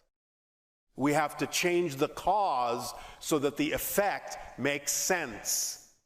So you're actually changing your past all the time, literally, not metaphorically, literally. Now, you may not know that all the time, because again, as soon as you make that adjustment in the present, the past is going to bring with it the idea that that's always been your past, because that's what's going to make sense to you linearly. Even though 2 minutes ago you may have had a completely different past, you may not know that, because in order to function in physical reality in the present, you have to remember the past that makes sense for who you are now. And this is dynamically changing all the time. Now, because you are expanding your consciousness, because you are allowing yourself to be a little bit more aware of more of yourself, some of you are beginning to experience what you have labeled the Mandela effect, which is the idea that you are actually aware of the fact that the past has changed, and that one person can remember one past and another person can remember a completely different past for the exact same event. Now, that's not always the case. Sometimes it is just a slip of your memory, but sometimes it is the idea of recognizing that you have shifted the past in order to truly define who you are in the present, and that two people can have a memory of absolutely different histories, and both of them are real, because all parallel realities exist at the same time. Everything exists here and now. When your scientists begin to understand consciousness a little bit more thoroughly, they will understand that in their search for a so-called unified theory of physics, they have to include the idea of not only reducing all of the physical phenomenon in reality to a single idea that explains all of the effects, they have to reduce space and time as well. So reducing the idea of space to its ultimate will be the idea of a single dimensionless point. Reducing the idea of time to its ultimate will be a single timeless moment. You can call the single dimensionless point here and the single timeless moment now. So everything becomes existing here and now in lay terms. But once you do that, once you truly start to wrap your minds around the understanding that anything you can imagine in every parallel reality all exists simultaneously, all going on right now, you start to realize that what that really means is that there is only that single point of here, only that timeless moment of now, and therefore anything that you perceive as a different place, anything that you perceive as a different moment, is actually the same place and the same moment from a different point of view. Because there is only one place here and only one moment, now. So everything you experience that appears to be stretched out into volumes of space and moments of time are all the same place and the same time from another vantage point, another perspective of that same here and now. That's how you create the idea and the experience of physical reality. Because I remind you of this very powerful recognition. Everyone, everything, you, us, all beings of any nature, your natural state is spirit. That's where you are right now. Right now. You have never left spirit. That's where you reside. That's your natural state. You are pretending to have left. You are dreaming that you have left. And that is called physical reality. Physical reality is a dream that your greater spirit, a part of your greater spirit, is having right now while you are in spirit. You're there right now. This is why very often when people pass on into spirit, you wonder, why don't they come back and say hello? Sometimes they may. But understand, you're there with them. They're not missing you. So the idea is they may show up now and then to remind you that it is only a portion of your spirit in the spirit realm that thinks it's not in the spirit realm anymore. Because that's all physical reality is. It's a projection of your consciousness. It's an illusion for a specific purpose of experiencing yourself in a certain way so that you can forget that you're a spirit, forget what you know, so that you can learn new things and discover new perspectives of yourself so you can change and grow in a very specific way. That is how creation expands. The structure of existence never changes. It is what it is. But your experience of it, your relationship to it, your perspective of it constantly changes. That is how creation grows. So the idea is you are experiencing physical reality and you are learning new perspectives, new discoveries of yourself from new points of view, allowing creation to expand in that way, in its relationship to itself, through all of you, through all of us, through all that is. And that experience is precious because it allows you to experience the process of change, the idea of growth, the idea of discovery, the idea of newness. And that is a precious gift. So, now, how are you actually doing that in physical reality? Well, as I said, you all assume you have a single timeline. that goes from your past to your future. In fact, what you're doing is this. You are scanning all of the frames of reference of all the parallel realities that are relevant for the theme that you chose to explore in this life.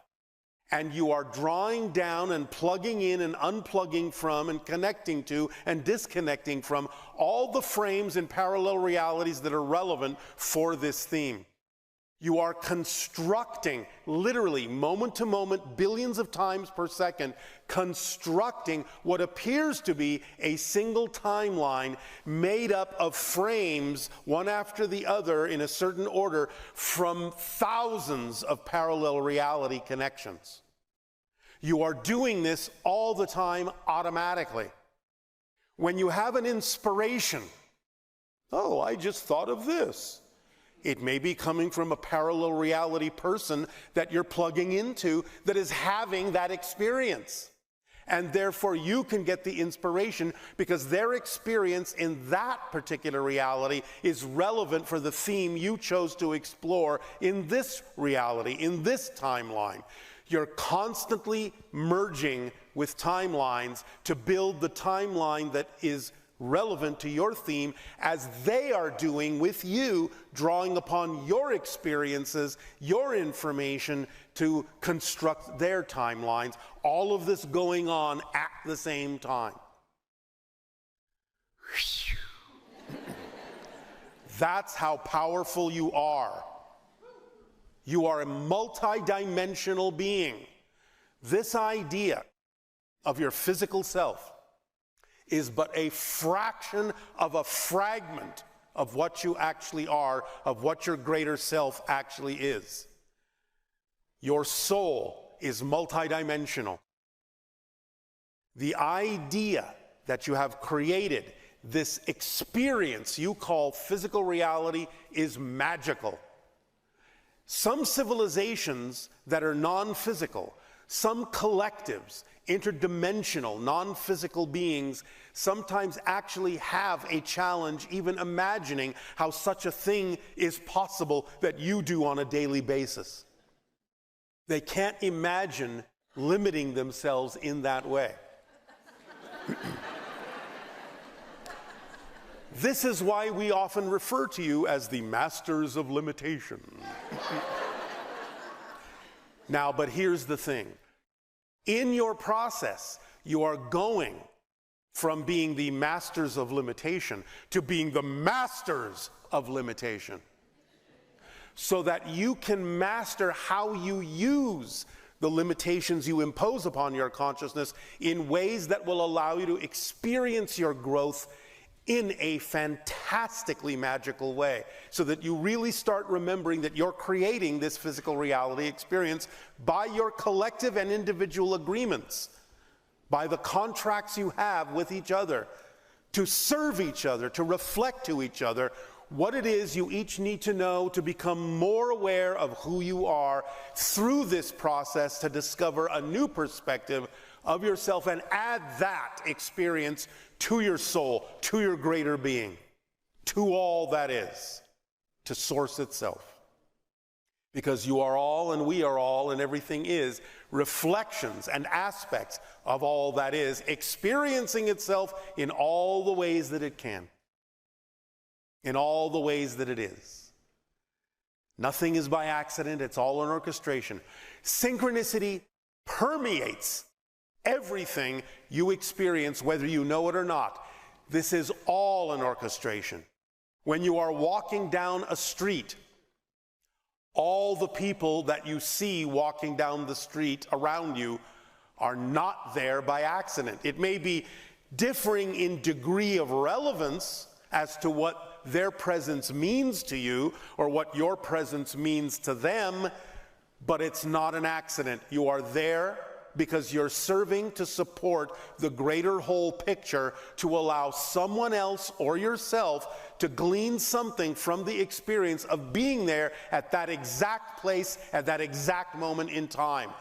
The orchestration is amazing, precise, unerring.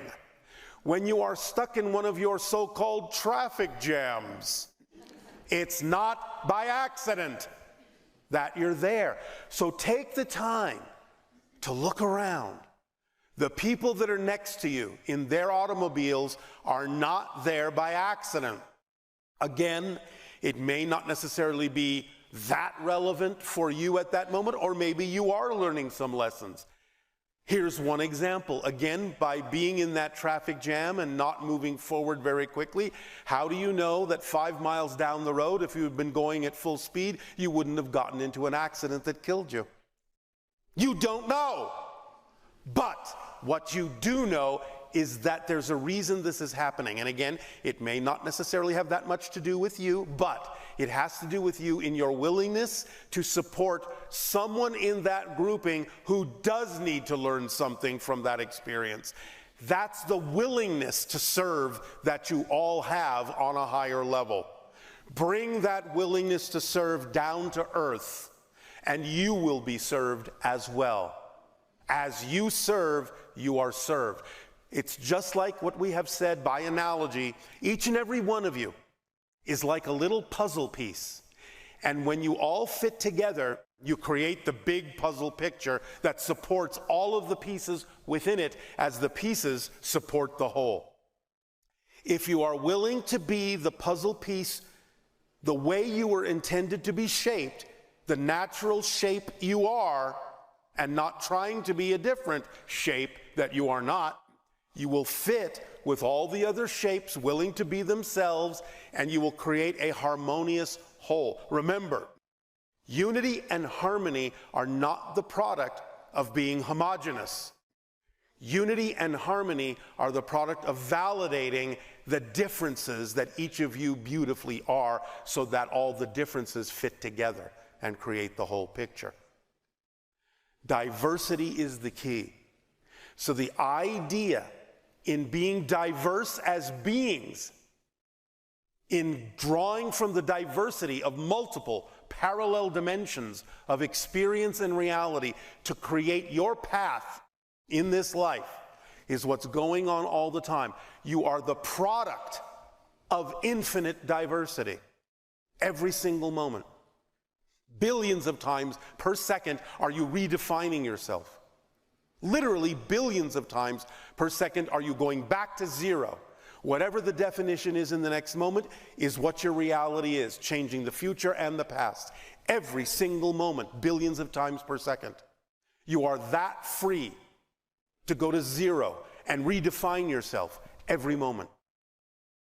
When you collectively gather and you have an agreement that you are in this powerful electromagnetic vortex that can act as an amplifier and a reflector and a magnifier for the energies that you bring into it, you have to understand, based on what we're telling you now, yes, in a sense, you can say, well, yes, Sedona is a vortex. You are the vortex. You are creating the energy. It is representative of your collective agreement about what you're truly capable of, what you're truly capable of creating with each other by serving each other and reflecting to each other what you truly need. There's that word again, what you truly need to be yourselves, to have a life of fulfillment and a life of joy. You deserve it. You're worth it. Do remember, all of you are worthy by the fact that you exist, because creation doesn't make mistakes.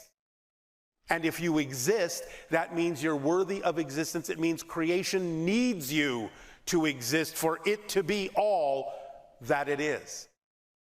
Those of you who might have experienced the idea of believing in your lack of worth, you're arguing with creation, and you will never win that argument because you cannot stop existing. So, don't keep pounding your head against the wall, I'm unworthy, I'm not deserving, because creation will never acknowledge that, ever. You cannot stop existing. Existence is your natural state. There is no room in non-existence for anything that exists. Non-existence is already full of all the things that will never exist. I'll put it another way. Listen carefully to the definition. Non-existence is its quality. That means non-existence doesn't exist. Existence exists. Non-existence doesn't exist. That's its primary quality, to not exist. So there's nowhere for you to go. You may change your form, but you cannot stop existing.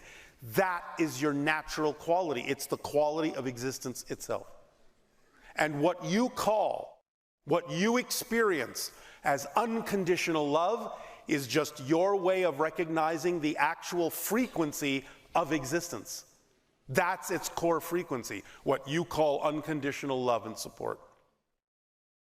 You are constantly unconditionally supported by existence in whatever way you say is true for you.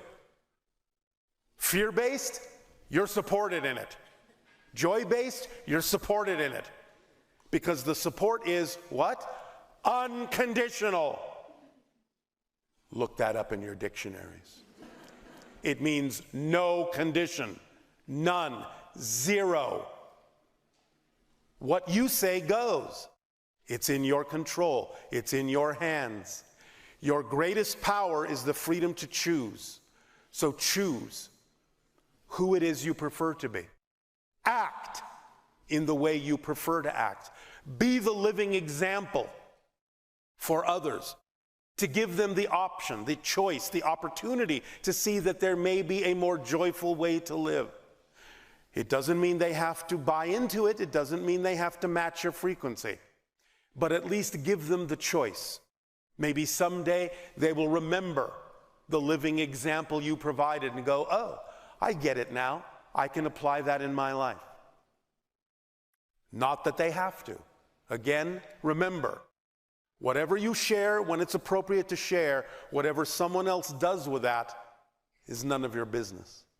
Because you don't know their path. You don't know what they have determined they need to experience to get where they're going. But just give them the option. Give them the choice. Let them decide when and where and how to use it. Remember, there's no rush. There's no hurry. You're all eternal, infinite beings. No hurry. Somewhere, somehow, somewhen, you'll get it. You don't have to get it now, but you can choose to. It's up to you.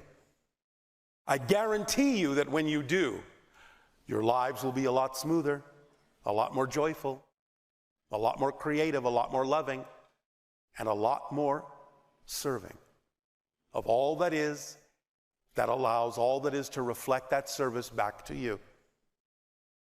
So, the parallel realities that you constantly connect into, the other dimensions you become aware of, the other versions of your greater being that are living out their lives along with you simultaneously, side by side or overlapping, if you wish to put it that way, are there for you to mine as you need to, as they give to you and they serve you and you serve them by providing them more experience, more information, more energy, so they can draw from you what they need as you draw from them what you need. So we're talking about service across multiple realities. Service across multiple dimensions is your natural state. Bring that down to earth. Flow that energy of service through you to serve each other as the mirrors and reflections that you are to each other, because that's what relationships are actually fundamentally all about. That everyone in the relationship reflects to the others what they need to know to become more of who they are, as they do for you. You don't have to impose any kind of rigidity on the relationship and assume, well, it's got to be this because the attraction is so strong, it must mean this. You don't know that. Let the relationship show you what it is. Don't impose a rigid societal structure on it. Let it show you what it's for. Because the strength of the attraction doesn't necessarily translate to any particular societal structure. The strength of the attraction just means it's a very important agreement you have made with that person or those people to get reflected to you what you need while you reflect to them what they need. That's what the strength of the attraction is about. It doesn't mean you have to get married because you're already married to them in the agreement you've made to serve each other. It doesn't have to take the societal form. That's up to you. If it continues that way, and by the end of your life, it appears that that's what it was, then by the end of your life, you'll know that. You don't have to impose that limitation, that structure, that definition on it while it's happening. You'll find out at the end what it was for, what it was all about. Do you understand? Yes. Does this serve you? Yes. We thank you for allowing us to share with you this day, and for the upcoming transmissions we will share with you as well. And in return for the gift you have given us in allowing us to serve you this way, I ask, how may we continue to serve you? You may begin with your dialogues and questions if you wish. Good day, Bashar.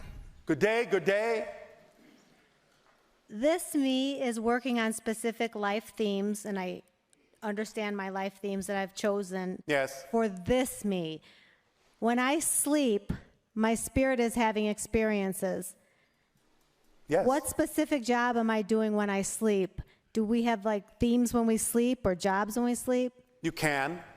You may interact with spirit guides. You may be teaching other beings. You may be learning from other beings. You may be visiting different places, different dimensions. You may be checking in on parallel realities. You may be looking at the blueprint of your life and making slight adjustments. You could be doing many different things. Okay, so we just do a lot when we sleep. You are always busy. Okay. Every one of you. Okay. Remember, spirits never sleep. You sleep as a physical being to reconnect to the spirit realm, to recharge your battery. Remember, physical reality is a projection of consciousness. You kind of have to maintain it. One of the ways you know that physical reality isn't really real is that it deteriorates, and you have to maintain it. Because that which is real is never destroyed, never dissolves, never deteriorates. Physical reality deteriorates because you're maintaining it. It's an illusion. So you reconnect to spirit to recharge your battery and go back in and say, all right, I have enough energy to maintain this for another day. Okay. So you're very busy as a spirit because spirits never sleep because they don't need to. Okay. They are the battery. Of course, they're all connected to source, which is the great battery. Okay, next question. I believe it to be true that I have hybrid children. Yes. As a child, I had numerous experiences when I was in my bedroom where I was terrified many times with horrible dreams, and I always felt like something was under my bed. Was there something under my bed? Was I part of the Gray's hybridization program? Yes. Though they were not always under your bed, but you may have thought so. So I was used that way. That was what was going on. That was why I was afraid, and that's why I do have hybrid children. Because young children on your planet are not necessarily taught what's going on, that there are other things going on in your reality than you suppose, then you face it often with fear. Because it feels out of control because you don't know what's going on. You haven't been taught that this is happening. But you don't have to fear it. It's partly your agreement to aid and assist in the evolution of humanity. When you came into my life 3 or 4 years ago, my dreams, the negative dreams, totally stopped. Am I still having gray experiences, or what's going on with that? In a different way. It's gone into a different phase.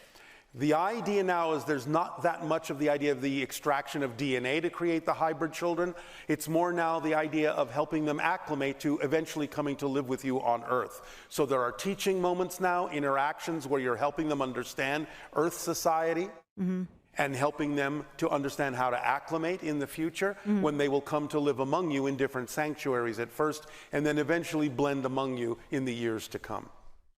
Okay, I was getting, I know it doesn't matter what number because you say that our DNA is very spread out, but I was getting the number 22. Does that mean anything? 22 kids? For me? What are you asking? Do I have more? I had gotten a number that I had 22 hybrids. Does it really matter? It's arbitrary. Okay. Because it depends on the amount of DNA in any hybrid. A lot of DNA is spread among thousands of hybrids. But the degree, the percentage of your DNA that may be in a certain amount of hybrids often fluctuates between 15 to 17 to 23 or so of being above 15 to 20%. Thank you so much. When I had a dream the other night with you, I've had multiple dreams with you, but this one I'm wondering if you or your people were in. There was a clear cylinder that you were handing to me, and it had mechanics going on inside it, and I couldn't move my limbs at that time. Was that you or just my higher self? Or Not us, but you were using us as a way of helping you to relate to that experience. Okay. But we will go no further with that. Okay, one more, I think. The sacred circuitry, I love those, and you said we would be getting more sacred circuitry. Yes. Is that going to come soon? Soon is relative. Okay. The energy in storms. It what will does come in perfect timing. Okay. What's the energy in storms? Because I was so frightened when I was little about storms. Freaked me out. It is your own energy that you are afraid of. Oh. That will do. Thank you. Thank you so much. Love you so much.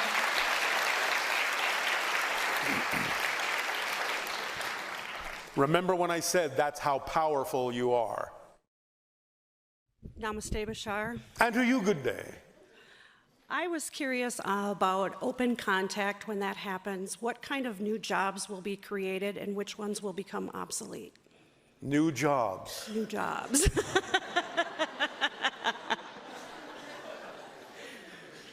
Different than what we have now. Obviously, there will be individuals who will function as liaisons in the beginning. There will also be those who can begin to relate to translating information that will be given to you. One of the gifts you will be given is, and I know this sounds a little contradictory based on what we already said, but nevertheless, you will be given information about your entire total history on Earth. It will be a big job to translate all of that and to assimilate all of that into your society. Things like that. Sounds important. How much of our true history do we know percentage-wise? And do you know or do we know? Do us as a collective here, humans? About 47%.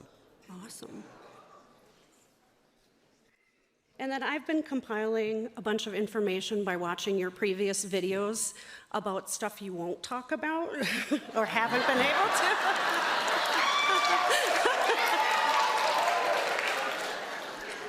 Yes. One of the questions is about the ancient Indus Valley civilization and the Nagas. Who were they? What kind of purpose did they serve? Next questioner. So that's a no?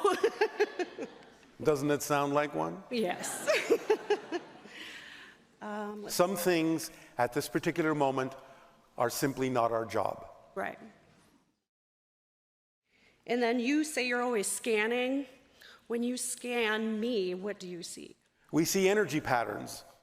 We read the energy patterns as a language. It shows us what it is we need to say and what it is we don't need to say. And then how close are they at Skinwalker Ranch at discovering what's underneath the mesa? Extremely.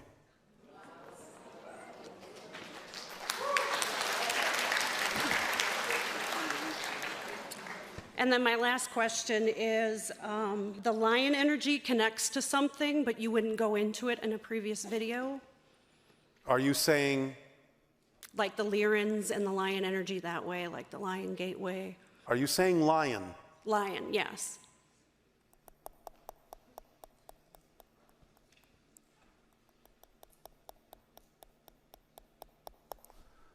Still no. Okay. Doesn't hurt to try, right? You may try all you wish. I will. I'll keep trying. Thank you. All right.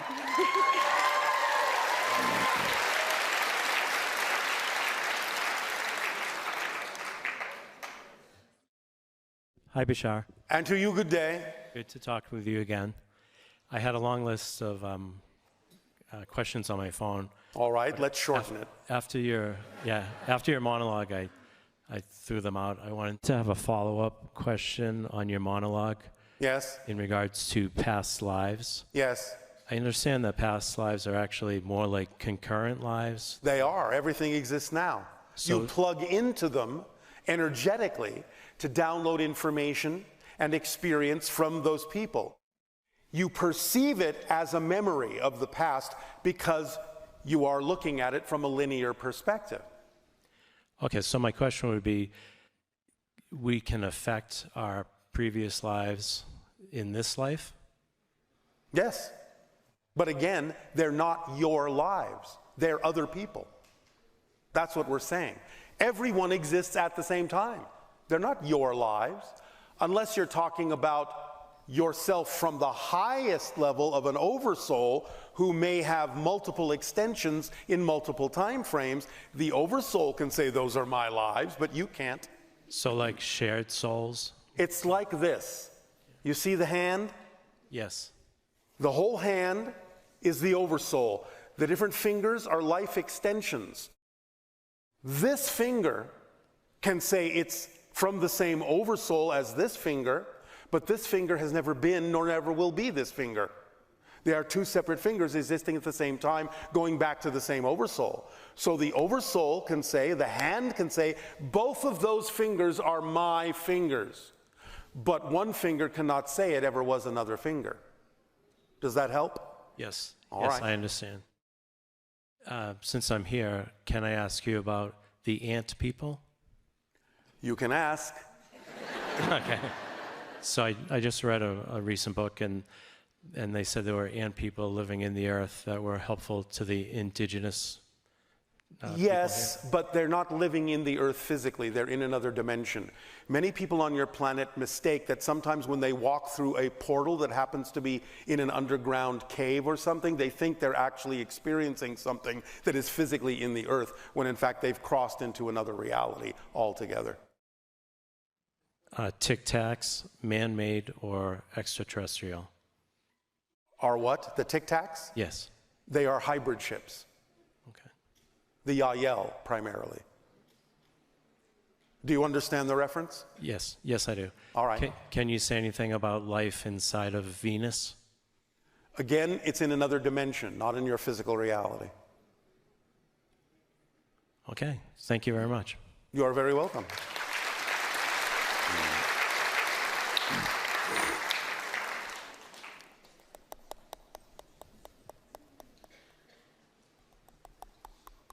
Hello, Bashar. And to you, good day. Speak up, speak up. Thank you. I would like to know, what is the answer to the most meaningful and relevant question I don't know how to ask?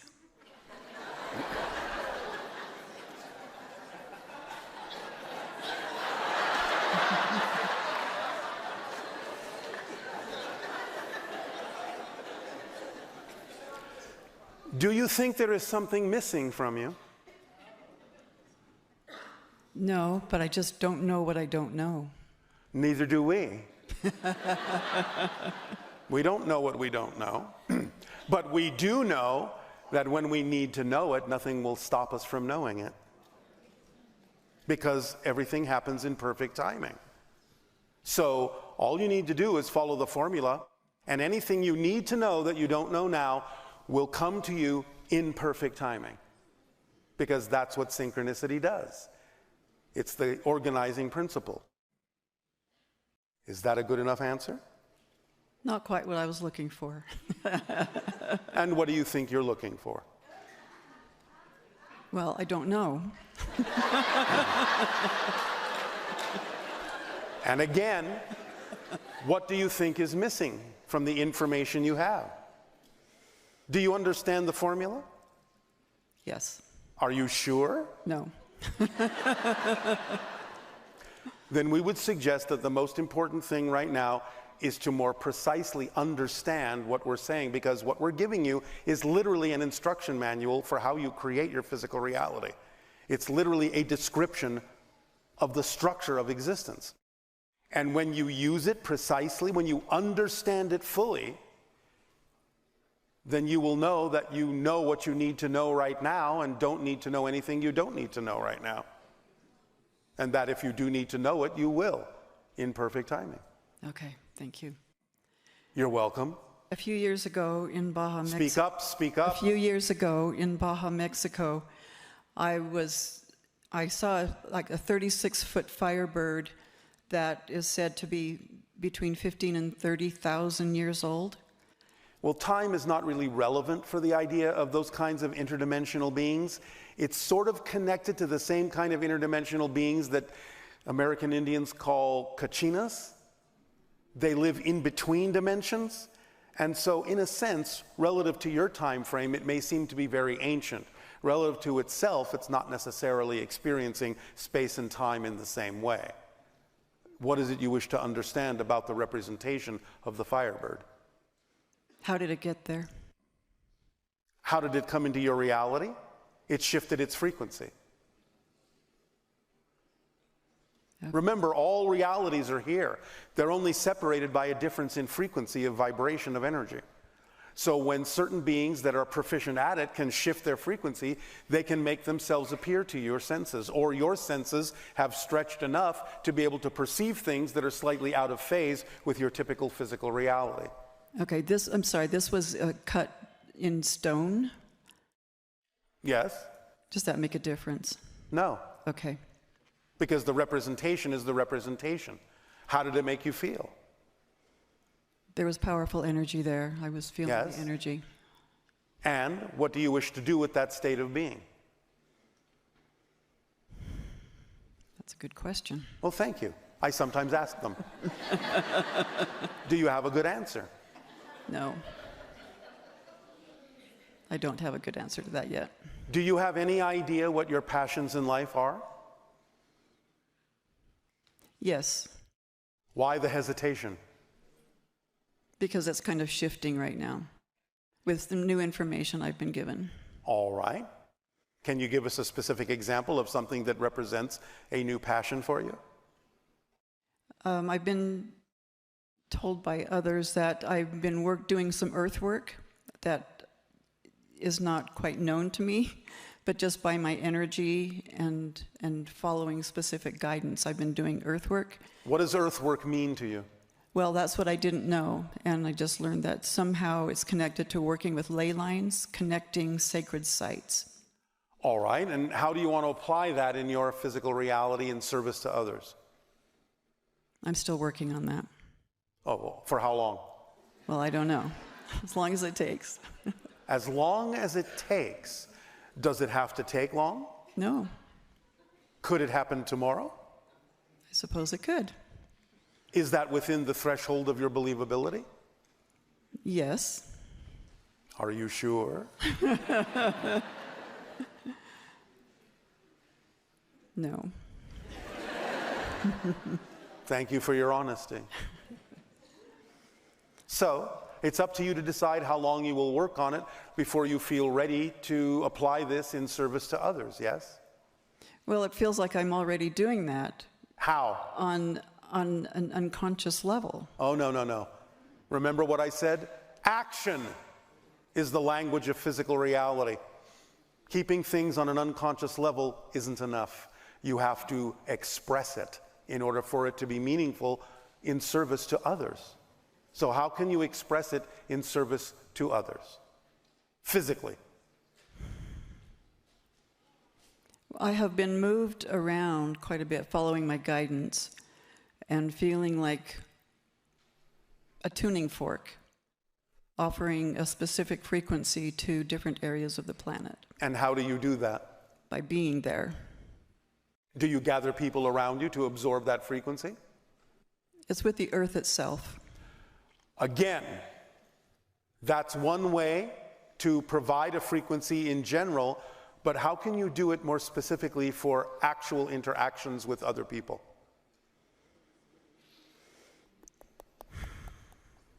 Can you teach them the earthwork?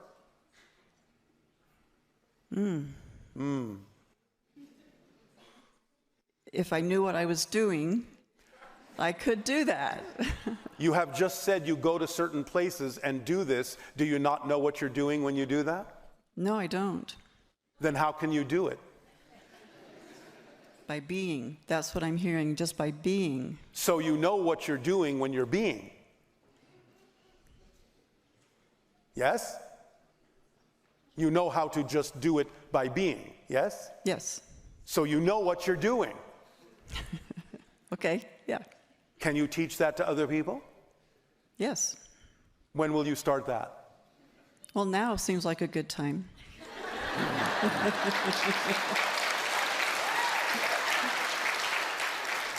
Especially since it's the only time there is. Does this help you? Yes, thank you. All right, thank you. Thank you.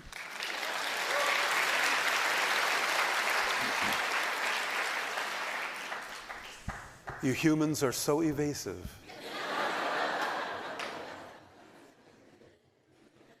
Don't be afraid to express. Don't be afraid to share. Don't be afraid to be of service. Not everyone will want what it is you have to give, but there are those who are waiting to receive your gift. Do not deprive them and make them wait. That's not a nice thing to do.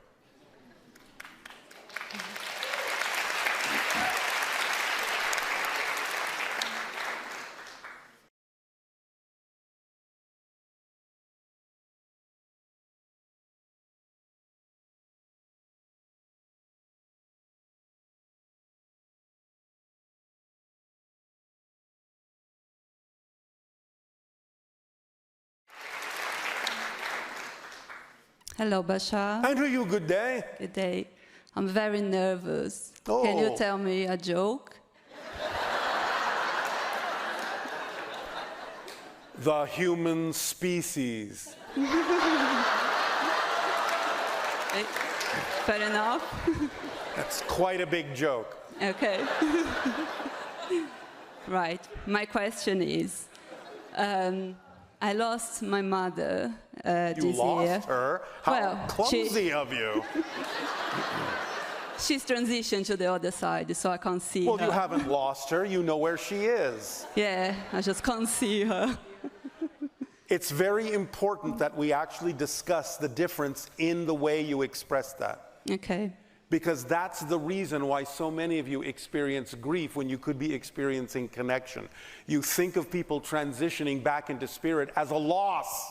Okay. Instead of a gain, instead of an extension, instead of an expansion of your family, instead of them luring you into more connection, stretching you to be able to pick them up in spirit, which is one of the reasons why they leave when they leave.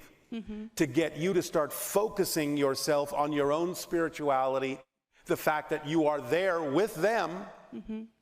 and by understanding that that connection never goes away, still part of your family, still engaged with you, the idea then is that if you stop experiencing that as a loss, many times when people on your planet, I understand in the beginning it may be a little shocking, you may be unfamiliar with it, you may be disoriented, and you experience the idea of grief. We get that, and that's fine. But later, if you haven't allowed yourself to stretch and allow yourself to connect to them in spirit in the way that they're inviting you to do so, to know that they're always with you when you need them, mm-hmm. then anytime they try to make a connection with you, you may suddenly start to think of them and feel grief again. Mm-hmm. The grief that all of you often feel is them attempting to get a message to you to say, I'm okay, but because you're experiencing my connection as a loss, you feel it as grief instead of as joy. Mm-hmm. So because you're funneling that energy through a negative belief system that says, you've lost them. Mm-hmm. When in fact, just the opposite is the case. Okay. Does this help you? It does. Yeah. All But right. my question is, because I was trying to help her on the last days. Yes. And it's much appreciated by them. Yeah, and even so, she was Christian, and she was really... Not anymore. Good to know. Now, I'm not saying that every single belief she had has disappeared. Yeah. But they've been rearranged a bit. Okay. Yeah, I always told her that, but yeah, there you go. She knows now. Remember, the being you called Christ's message was, you are all Christ's. Mm-hmm. The idea of follow me is be like me, mm-hmm. because you contain everything I'm showing you. Yeah. That's what she understands now. Okay, good. So she felt really disconnected. One thing that she keeps saying to me, that she was really scared. So I tried to get, of course, the Bible. That was what she believed, and I tried to help. Yes, so fine. I looked to the last minutes of Jesus, Yeshua here. And then he said, God, God, why have you forsaken me? And I was just, oh God, this is not going to help. So those people feel a disconnection with God when they are transition. Because if Jesus felt it, I'm screwed. You're misunderstanding why it was said. Okay. Remember that at that time, in that state of being, he was expressing the human condition. Okay. Because humanity believes that God has forsaken them. Okay. He was reflecting what humanity does to create itself to suffer. Okay. So he was trying to tell you that that's what you're saying, and that's not what you need to say. And the proof that that's not what you need to say is when he resurrected. Okay. Because you haven't been forsaken, because you are eternal and you are infinite. And that's the whole demonstration. So he went through a period of reflecting humanity's fear-based beliefs. Oh, we are forsaken. Mm-hmm. But then the idea of resurrecting is, oh, I guess we're not after all. Okay. We are eternal. We are uplifted. Mm-hmm. We are ascended. Okay. Does that help? It does. You have to understand the context in which things have happened, in which things were said. Okay. Because he was expressing the suffering of humanity that humanity heaps upon itself. Mm-hmm. Yes? Okay. But that's not what he was experiencing as a greater being. Yep. That helps. All right. And just another question. I keep having lots of dreams with like Saint Francis of Assisi, and I see lots of synchronicity with him. Can you tell me a little bit about this connection? Go into nature and commune with the animals. They have a lot to teach you. Okay. All right? Yeah. And is there any places in Brazil, like we have here in Sedona with the vortex? There are many vortices around your planet. We'll leave it up to you to attract yourself to what works. Okay. Lovely. All right. Yeah. Have a nice trip. Thank you. Love you.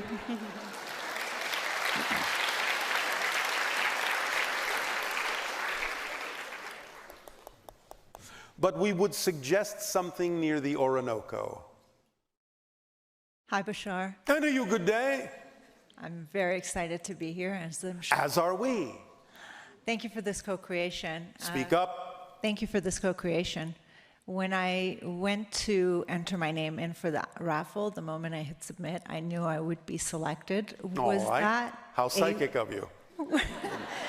Was that a remembrance of a timeline? In a sense, you would set it up. I had set it up for myself? No, you set it up for someone else. But given that there are many realities, that I choose this one in that moment. Are you here and now? Yes, I'm here. Are you communicating with us? Yes, I am. Then you set it up. Okay. Is that hard to believe? No, not at all. Oh, all right. Bashar, may I have a frequency reading before and one right after we speak? I'd love to know if there was any change. Anytime you ask for a frequency reading, it will go down because you're trying to freeze it. Oh, okay. And then slowly it will go back up. Are you sure you want to know? Yes, I still want to know. All right. Before you asked the question, it was about 146,000 cycles per second. When you asked the question, it went down to 137,000 cycles per second. It's slowly climbing back up. All right. Thank you so much. You're so welcome. Bashar, I'd like to ask some questions today regarding the work that I'm doing with people. Which is what? It's healing work, but that's what I wanted to ask you because it's so different with every person. I'm having Of course it is. You do understand that no healer actually heals anyone directly, yes? Yes, yes. Well, then why wouldn't it be different with every person? Because they're the ones that have to determine whether or not to match the frequency you're suggesting to them that would heal them. Yes, I understand the process. Where it's difficult for me is to market myself because I don't know what to call it. Call it healing. So if I want to tell somebody... Oh, all right. One moment. Let's call it the healing lottery. Maybe you'll get healed, maybe you won't.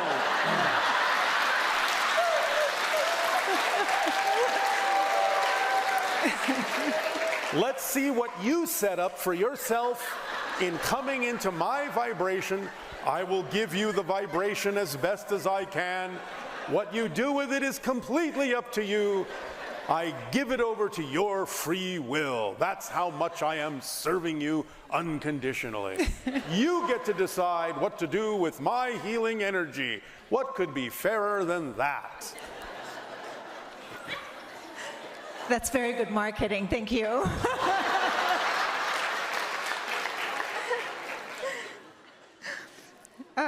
So going back to the work. Oh, you thought I was kidding? No, I know you better than that. No, all right. At least you've learned something. When I bring a deceased person in for somebody that is having a session with me, I always find it interesting that those who want that experience all of a sudden can sense that person. So is it because I am literally bringing them into the space, or is it their belief in what I'm saying to them that allows them? It could be any number of things. Again, everyone is different. They don't always come to you for the reasons they're telling you about. True. So you kind of just have to let it ride. Remember what I said. What they get out of it is none of your business because you don't know their path. You have given them, in a sense, what they asked for, whether they know it or not. It's up to them to determine what it is they wish to get out of that.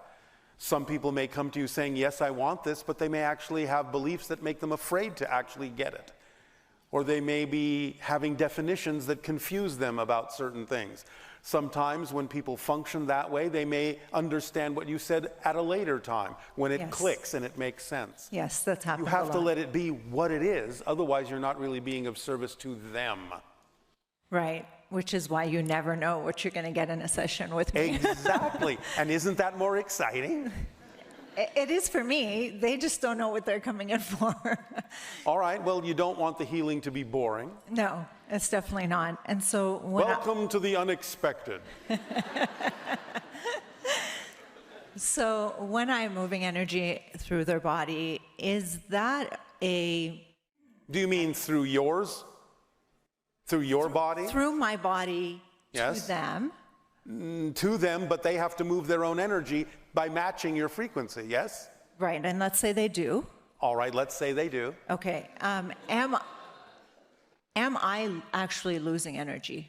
No. How can you possibly lose energy? Because they're just matching your frequency with their energy. If you feel like you're losing energy, you're the one doing that to your own energy by filtering it through some kind of negative belief system you have. But if I see, let's say, 5 people in a row, yes, I feel, maybe not drained is not the right word, spacey, I want to say. All right. Maybe you're just not acclimating to the energy. Maybe you're not allowing yourself to believe that you can handle that energy. It's all right for you to set limits for yourself. You can do that based on your belief system about what you think you can handle. But if you really believe you can't handle more than a certain amount, then I would suggest you don't until you know you can. I'd like to.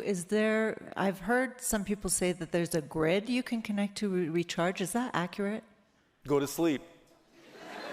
Take a break. So that happens. I have moments where I instantly fall asleep. There you go. You're automatically doing what you need to do to recharge yourself. So there is no grid, like using your imagination to connect to some sort of grid? Meditation can often do it if you believe that it can. Okay, but there's no... What permission slip do you want? Okay, got it. Remember, all tools, all techniques, all objects are permission slips that align with your belief system to allow you to give yourself permission to do what you want to do. But you're the one doing it. You get to decide whether it's a nap, whether it's meditation, whether it's drinking some coffee. It's up to you. Okay, so just choose a method. And Yes. the pulling and pushing that I receive in my solar plexus, is that... That's the chakra of intention. Okay. So you may just want to balance that out in terms of what it is you believe you're doing so that it will flow more easily in a more balanced way. So if I'm doing work, I usually find that it's a pulling sensation.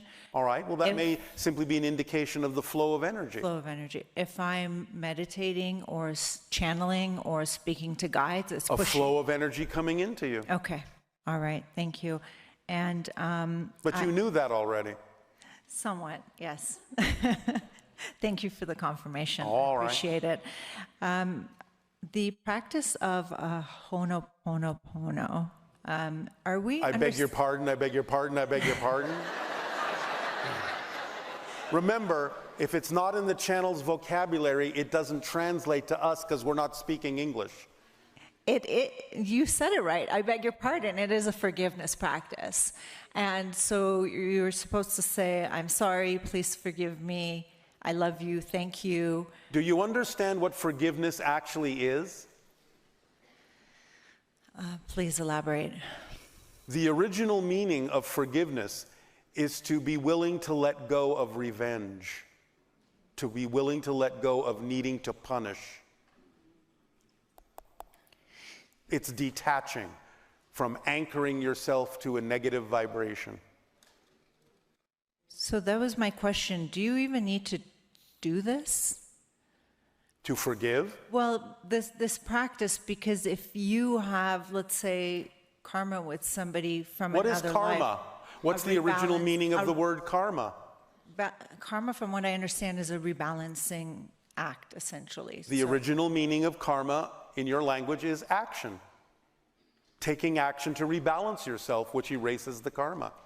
Because you recognize you're out of balance, you take whatever steps you need to rebalance yourself, your karma is gone. Because you've taken the action. You've taken the karma to rebalance yourself. But if this is directed at someone, so you are doing this towards somebody, do you not resolve that in the non-physical with them anyway before you come back into another physical life? Do you need to do it again when you come back into this life? If you choose to. If you don't necessarily complete what you wanted to complete in that physical life, you can choose to go through an experience that's similar in order to gain practice in doing what it is you didn't do the last time, again, linearly speaking. But that's up to you. If you think it's important for your soul's experience, you can do that. But again, remember, reincarnation is an experience you can have.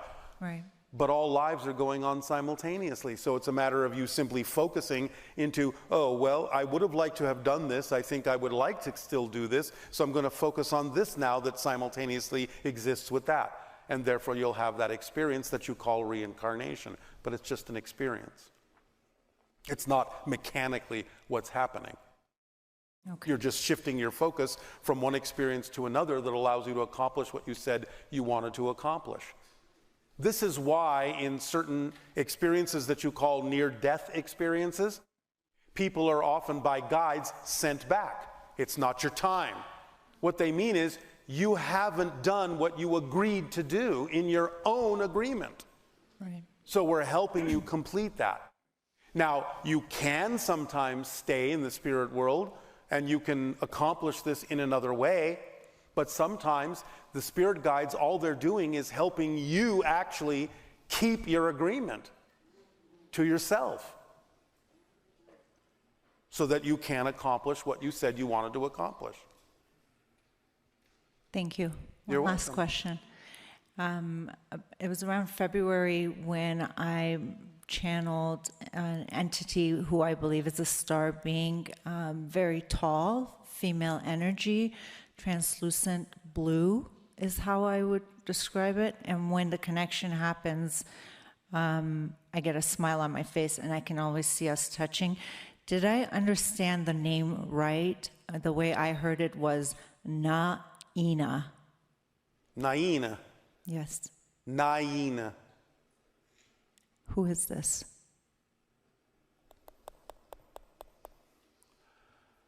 It is what has been referred to as one of the, well, even though you're saying it's a female, it's been referred to on your planet as one of the blue men.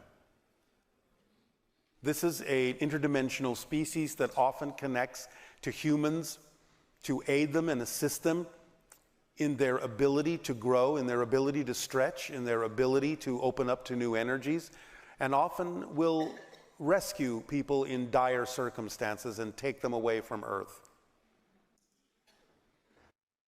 This happens a lot in warfare. Oh, I wasn't in warfare, but I was having a challenge. Yes. When they came through, and I just heard them audibly, which isn't usually how I channel. I usually get into the channeling state, but I was just driving, and they came to me. Yes, as they often will when they recognize that there is somebody struggling. And so when I go to connect, there's this very intense pulling, and then I have to cough at the end before I can connect. Do I just need more practice in connecting with them? Yes. Okay. All right, would you say thank you for me? You just said thank you. Thank you so much, Bashar. I appreciate you. You are so welcome.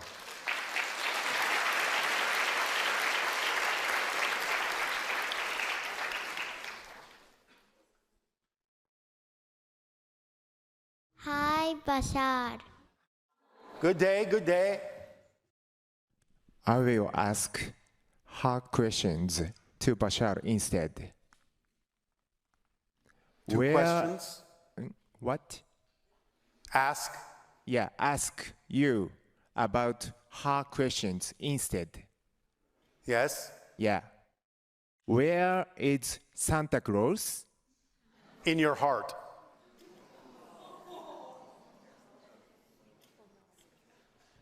Okay. Thank you. Next question. How was Bashar born? I was born in a small birthing village that is temporary on our planet through the energy fields of my parents. My body formed in between those two energy fields when they intersected, and I took on the form that I have now. Do you understand the answer? Yeah. Okay. Next question.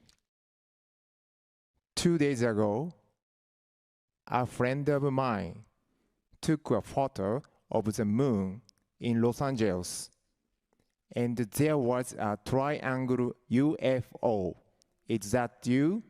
No. What was your message at that time? It is not me, but it may be another member of my species. I'm not the only one that has a triangular UFO. Wow. Oh, I see.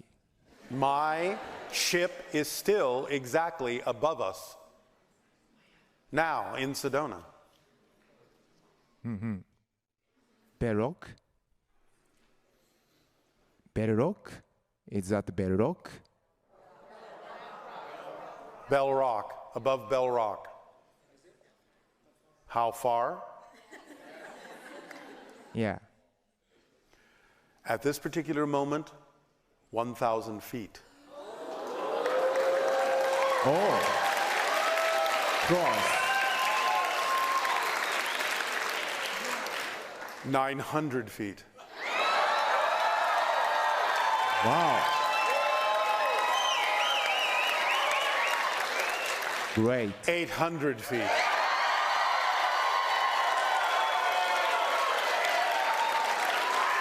I'm glad to hear that.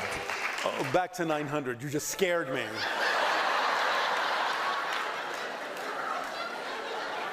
$700 feet.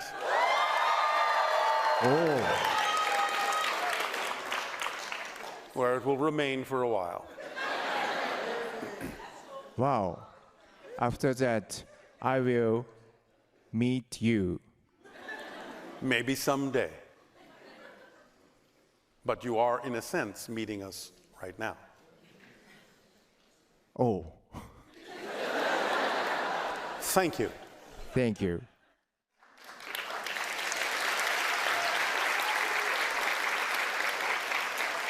Thank you. Thank you. Aveo.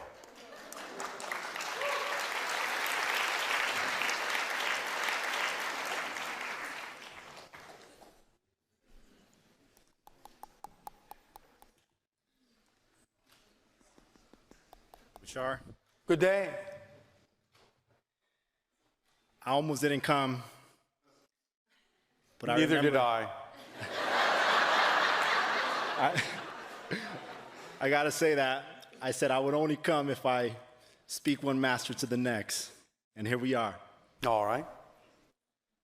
I've had an amazing life. I'm still living it great to the fullest. Done many things.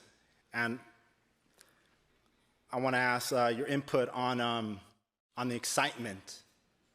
I've had many excitements and I've accomplished many things. Yes. And I believe since I was like 5, 6, I've been just running hard from helping family, you know, creating my own businesses and stuff like that since a young age. And so I've been accomplishing all these things since I was a young kid.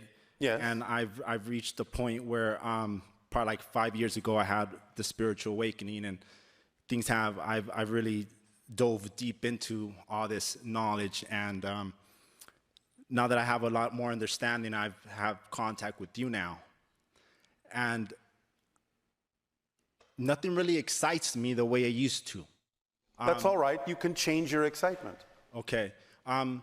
Like, obviously, there's things out there that I am still pursuing that are in my realm that I find exciting. Yes. But it's not like it used to be. Like when I had this vigor, like I didn't care, like I knew that was it, I would do it. Now I have a lot of options and I go towards them, but they're not as exciting, and I'm okay with that. What is exciting for you now? You must have some idea of what's more exciting for you now. Well, that was my question. That's my question to you, because I'm okay with how I feel. I'm okay with the stage I'm in. I'm okay with. That's not what it sounds like. If you could do anything, if there were nothing holding you back, what would you be doing?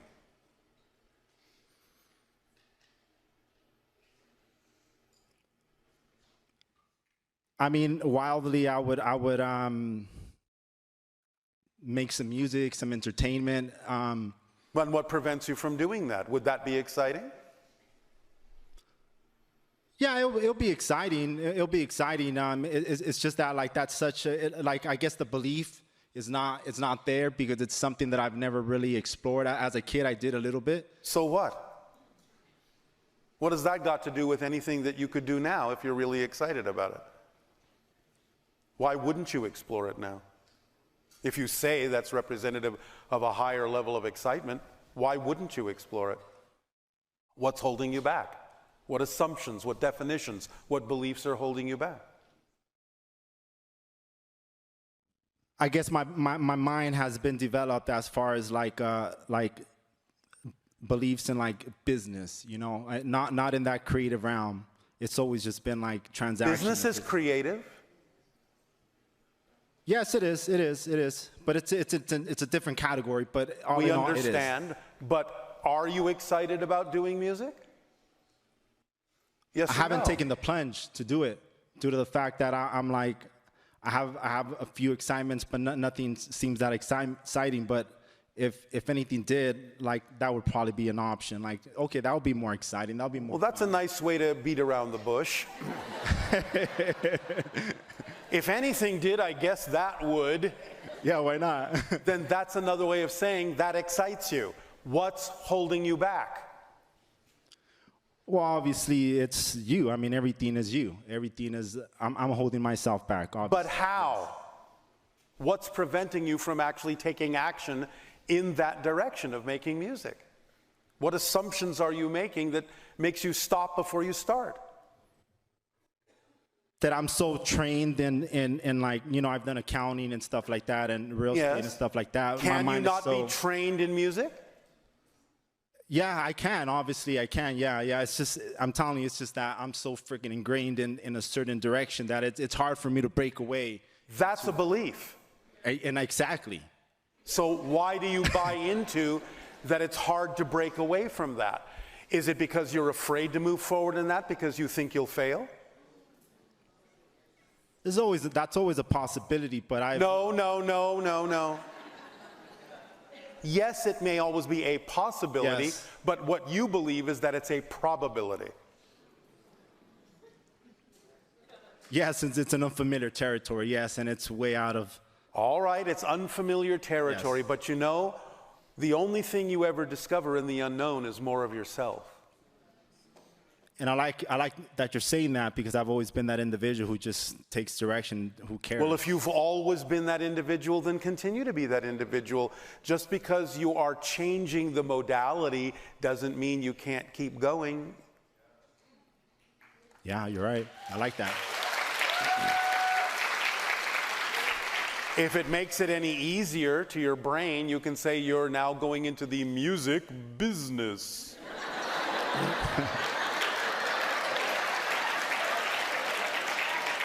I like that. I like that. What can you do to start moving in the direction of your excitement? Well, my mind already has some plans that I just don't take action on because of the... Oh, you already have plans, do you? Yeah, I mean, it's you like know... what? Do share. Like, I mean, there's courses out there from great artists that, you know, they share on how to get started and how they get started, and, you know, you could get motivation from there. And then... And that is something you're moving forward on? No, I have not, no. Is that something you are willing to move forward on? Even to any degree? Yeah, absolutely. Let me put it to you this way. Yeah. Remember this we have said. If you do not believe that your excitement can support you, then by all means honor your belief system and keep doing what you believe you need to support you. However, if you're going to do that, at the very least, because we can see and feel that you're chomping at the bit, at the very least, give yourself the opportunity to take whatever actions you are comfortable taking in the direction of your excitement, so that your excitement can prove to you that it can actually support you. So at least be willing to take some action in the direction of your excitement to give it a chance to show you that you can keep going in that direction, but at a pace that you're comfortable with. And one day, maybe you'll reach that point sooner or later where you go, you know what? I now understand that my excitement in this direction, this new thing, can support me, and I can now let go of the things that I'm not really that excited about, but I did it at my own pace that's comfortable for me. That's up to you. Right. So you can do it as quickly or slowly as you wish.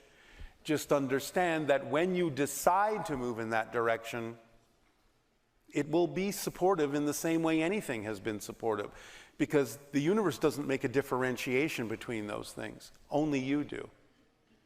You have to decide, well, what's so different about going into music? Okay, it's unfamiliar, but so what? When I started my business, that was unfamiliar too. Yeah. So this is a different unfamiliar. So what? You can do it. If you really are excited about it, you can do it. Have fun with it. Don't put any pressure on yourself. Take it at whatever pace you're comfortable with. But do it in whatever way you can, so you can prove to yourself that you can still be excited about life and excited about doing certain things that you say you would like to be excited about, but are not allowing yourself to be excited about because you're getting in your own way with all of these reasons why you can't move forward. That's up to you. You're the one calling the shots. Yes? Yeah, thank you. Does this help? Absolutely. I mean, it's a lot of self-inquiry that I've done, which leads me to my next question. I know you mentioned everybody has an original energy frequency on them of what direction or what inspires them. Yes. But it's only like our beliefs or our thinking that kind of blocks us from it. Yes. Is there any methods other than self-inquiry and time? I mean, because it's all permission slip, and with time, the knowledge. Do you understand that you get to decide these things? That you get to choose whatever methods you wish, whatever permission slips work for you? I'm aware of that, yeah. Are you? Well, you're telling me yes. Can you be aware enough of it that you actually exhibit it in your actions? Well, isn't the saying the things that you're doing already are the things that actually inspire you, that no one has to tell you what to do? Yeah, but if you were not excited about them anymore, then that might be an indication that there are other things you could be doing. Unless you're the one dampening the excitement in those things. But if you're not, if the excitement is actually waning naturally, that's your first indication that something else now may need to be on your path. And I think that's exactly where I'm at. I mean, earlier I heard one of your videos saying that I need to just allow things to leave so other new things can come back, and that's where I'm at right now. Yes, well, don't hesitate then. Okay. Do what you can in the direction of what you say might be something very exciting for you, and see where it leads you. Will do. It's up to you. Oh, I will. All right, thank you. Thank you so much. You are so welcome.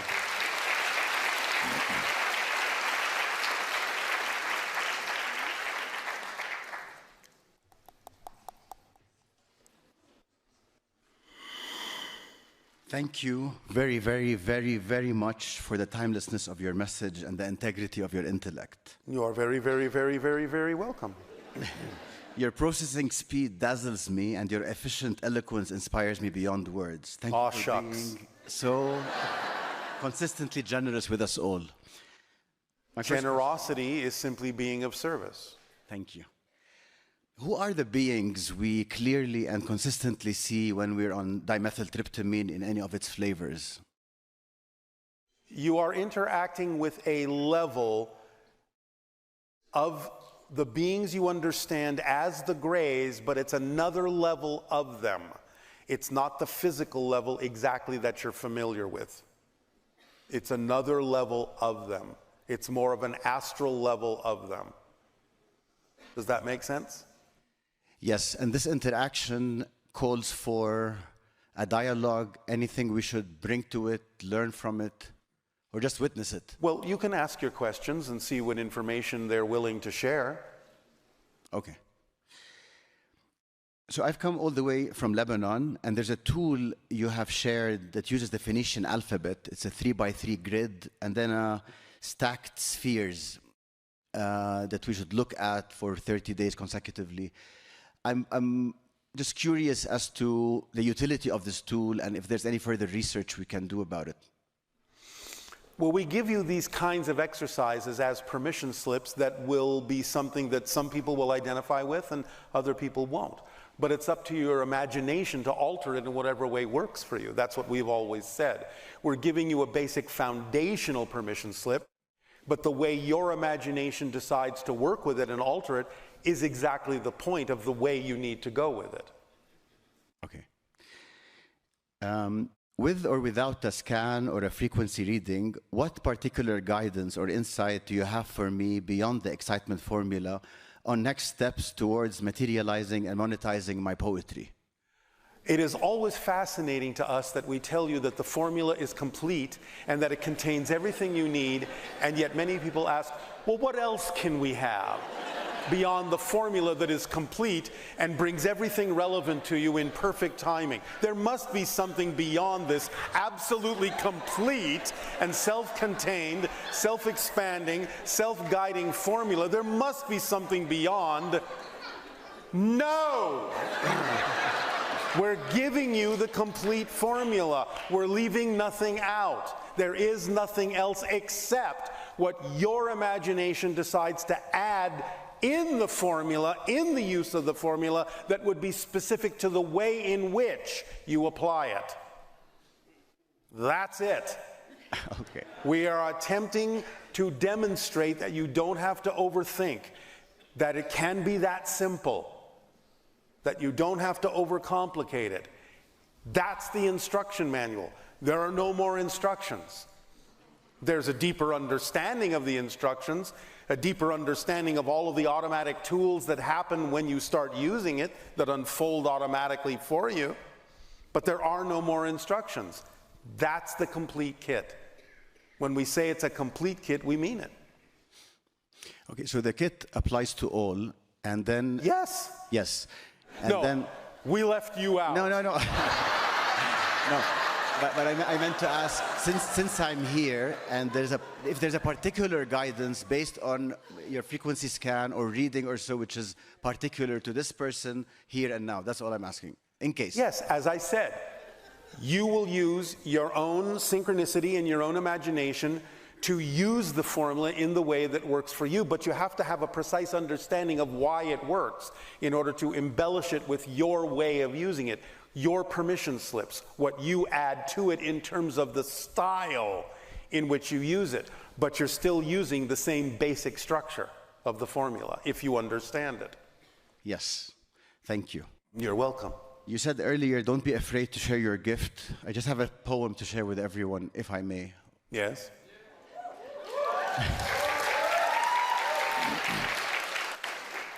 Together we grow. Sometimes aside, more times apart, circling the world, thinking that life follows or waits until it hits us like skies resound when stars collide. That the only way to move on is in, to break out is up, to love all is by seeing each in you. To find you again is to look within, not there, but here, not then, but now. For who am I but the you in me? What do I know but all you hummed into his ears or hers or life's to keep me from a he or she or life's craving itself? Love is indeed, love is in the deed, love is indeed the only air I've seen increase the more you breathe. Balance is balanced for all and each until your lips let go, drawing in less than winds you blow. Full circle I've come to lay it all at the grace of your feet. Who would have known that returning was the only way there, that circles are round but ends don't meet until they start from here. Thank you.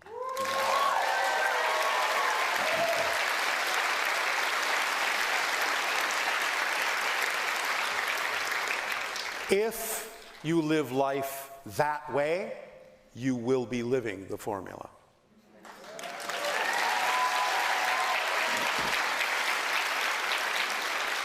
For life is poetry.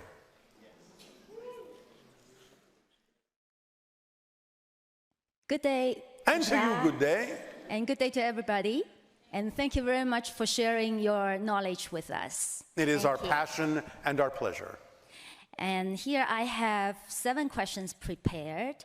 3, they are healing-related questions, which is personal, and 4, there are curiosity questions. We will see how far you get. Sure. Okay, the first question, it's a 3-part question. Try to get as much in as possible. Okay, well, since 2019, I come to possess traditional Chinese medicine healing abilities without having gone through long learning process. I've been conducting free of charge healing sessions for patients since. I'm healing patients who have extremely challenging health issues, such as late-stage cancer or complete paralysis or Parkinson's disease, etc. You understand they're healing themselves, yes? I'm sorry, they're healing themselves, you said? Yes. Did you hear us earlier when we said that no healer heals anyone directly? You give off a frequency, you create an atmosphere that has a certain vibration. The person, if they decide to match the frequency you're giving off, will heal themselves. You never heal anyone directly. Okay, so this question you probably already answered. So I'm wondering, how can I be more effective in speeding up their recovery? So does that mean they have to come to match my frequency? Yes. But that's how it works. But how do I make them understand that? You can't make them understand that. You can explain that's the way it works if you wish to, but you can't make them understand that. They come to you with certain ideas about what they want from you. Some people will go to a healer to prove they can't be healed. And therefore you've given them what they asked for. So remember, this is the most important thing.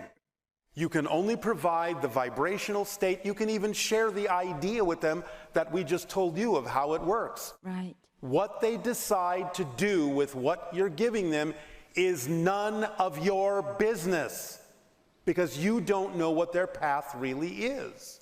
They may need to go through certain experiences where they cannot heal themselves, but they may ultimately use your information somewhere else in their life.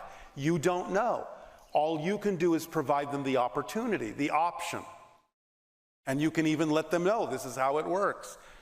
Some people will reject that because then it's saying, oh, it's my responsibility. I thought you were supposed to heal me. But you'll understand that that's where they're coming from then. You'll understand what their belief system is all about. But you can say no one heals anyone else. Everyone heals themselves. But I will give you the vibration that you can use to heal yourself. That's what I'm doing here. Okay. But that's all you can do. Okay. Then the third part of this question is, what does it mean for me to having to get involved with them? To get involved with them. What does it mean for me? Well, it's whatever you get out of understanding what they have come to you for. Because again, you're just being of service. If that's your passion and that's your joy, to provide them with an option, an opportunity to choose something that would work to their benefit, that's what you're getting out of it. You're being of service. Okay, so basically I just do whatever I can. That's it. You do whatever you can to help. You do the vibration that gives them the best opportunity to help themselves. That's all you can do. That's all anyone can do. That's all we can do. We can only share this information with you. We're not insisting that you must buy into it. Okay. We know it'll work for you if you do, because it works for us, it works for everyone. But you don't have to do it that way, because we're not here to tell you what your path is. We're here to suggest to you what your path can be if you choose to apply the information we're giving you, but we're not living your life. We have our own life to live, thank you very much. We don't need yours. We're not responsible for you. We're only responsible to you, to be ourselves.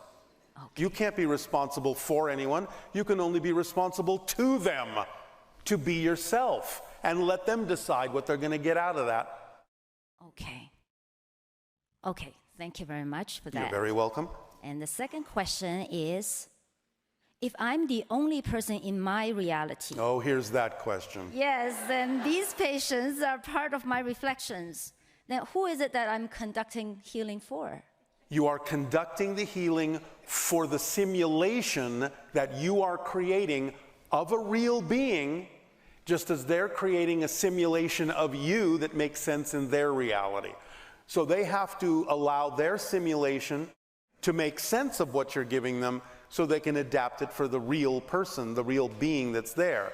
So you're interacting. It's much the same as what you experience when you talk to someone over your internet or over your telephone. You're not interacting with the real voice, with the real person. You're seeing a simulation, an electronic picture of them, and a replication of their voice. You know there's a real being there, but you're having an interface that is a simulation of them. It doesn't mean the interaction isn't real, but you're going through a simulation to do so because physical reality isn't real. It's your simulation. Okay, so in other words, I am healing some form of spirit or counterpart of mine. You are dealing with a real being who is making a decision as to what to adopt of what it is you're sharing with them. But in terms of the actual physical reality, you're dealing with a simulational representation of them that makes sense in your reality.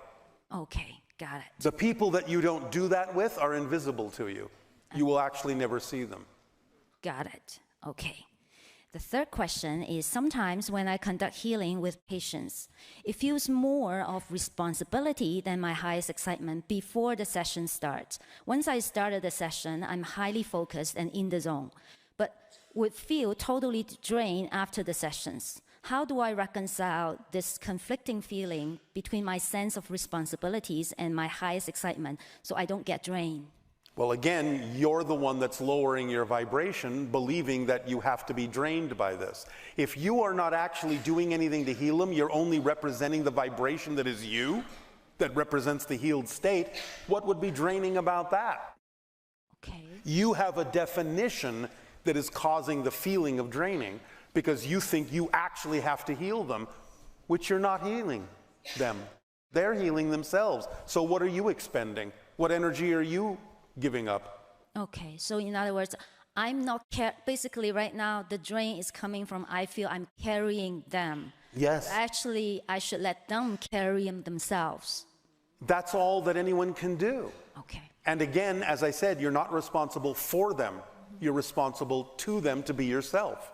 That's all you're doing, just being yourself. Understand.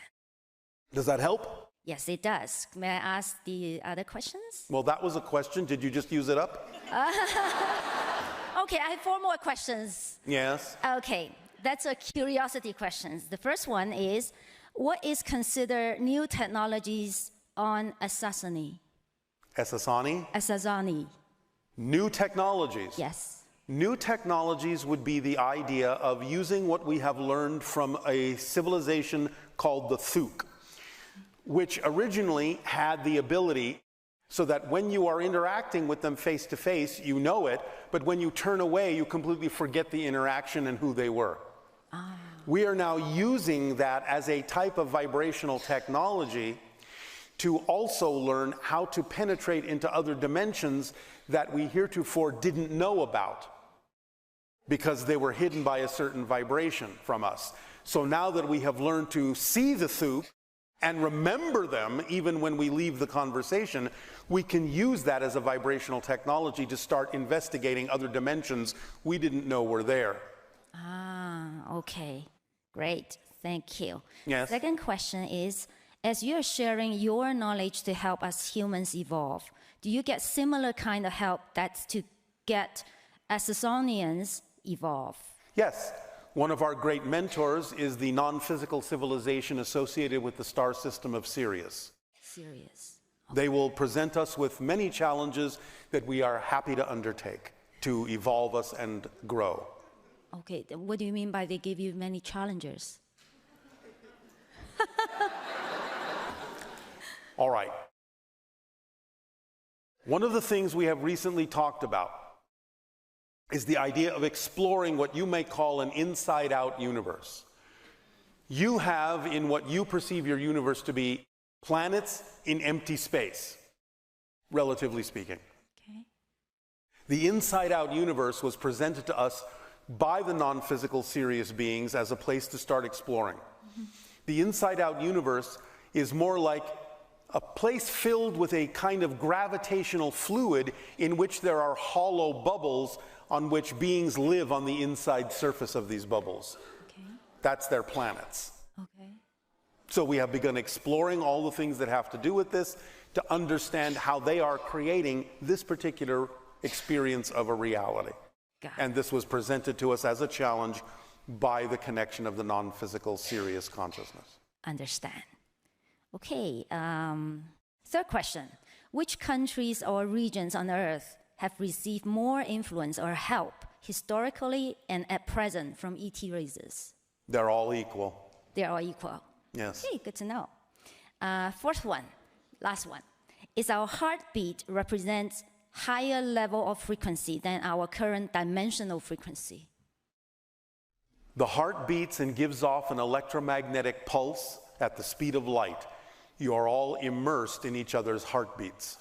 Okay. And therefore, it is more representative of a collective agreement, and thus a higher vibration in a sense than any individual. Okay. But you can tap into it. Okay. So is it higher than right now what the general frequency that is vibrating? It depends on the intention of the collective. Right now, all of your heartbeats are operating in an extremely high level that you can tap into. It is well above 200,000 cycles per second. Oh, nice. What will be the... How many questions are you going to continue to ask? Last one. Promise, last one. What is the highest, or what is the ideal frequency that is going to be raising all of us into a next dimension? The highest frequency you can have in physical reality is 333,000 cycles per second. Then you become spirit. Okay. Okay. Well, that's it. Thank you so very much, Thank you. Bashar.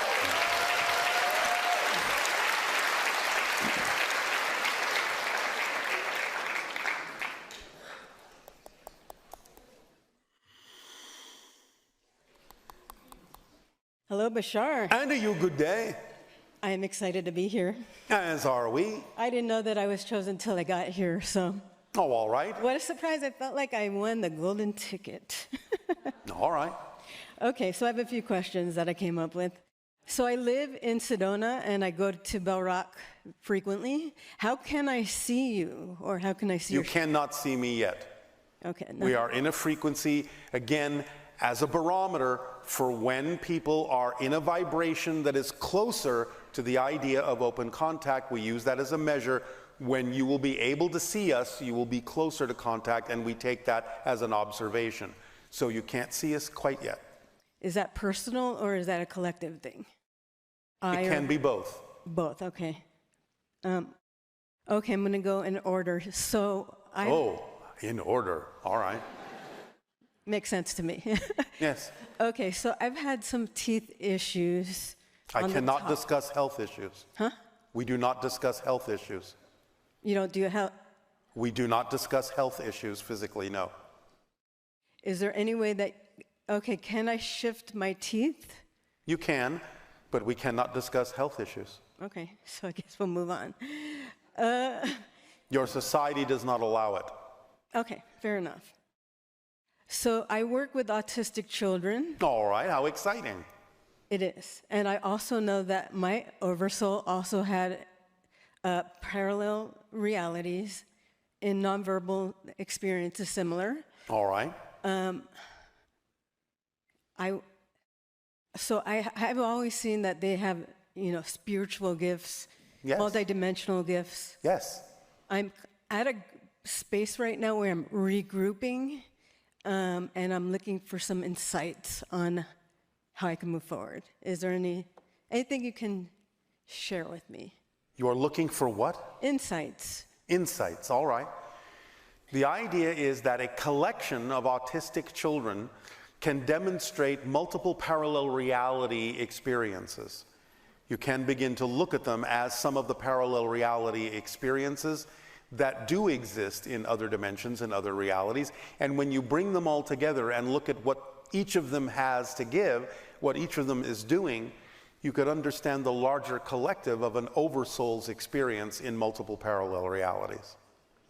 Often, a group of autistic children will actually represent different extensions from the same oversoul. Okay. What is the highest purpose of autism? To teach you that you are connecting to multiple parallel dimensions of reality and have different capabilities if you would only allow them to blossom. Okay. It is also a form of learning communication in a different way. I get that. Moving on to the new children. I know that they're a higher frequency. They're coming in a higher frequency. Yes. What can we not see? What can most of us not see about these new children? As we have said, they're not just a new generation, they are a new species. Their DNA is far more active than the generations before them. They will not forget who they are as a spirit. How can we support them? By teaching them in ways that allow their true selves to shine forth, by giving them, with your creativity and imagination, exercises that allow them to understand the consequences of the choices they make in physical reality in a safe way before they actually exercise them out in public, by allowing them to adapt their excitement to the lesson rather than adapting the lesson to their excitement in the sense of suppressing their excitement to learn things. Allow their excitement to teach them the lessons that you believe they need to learn, by adapting your creative and imaginative ways of teaching them lessons that mine their excitement rather than suppressing it. Also by teaching them that they are as powerful as they need to be to attract what they need in life without having to harm themselves or anyone else in order to attract that, and teach them the formula. All righty then. I appreciate it. Thank you very much, Bashar. Does that sound like too big of a job? Thank you. Does that sound like too big of a job? That's a pretty big job, yes. If that's what you said. We trust that you have the capacity in your creativity and imagination to do so.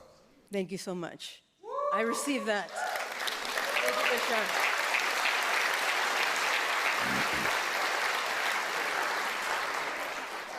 All you have to do is become just a little bit more autistic. We thank you all very deeply, with deep appreciation, for the co-creation of this interaction. Our unconditional love and support to you all, and our unconditional encouragement to be your true self. It will make all the difference in your world. Aveo. Good day.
All you will ever discover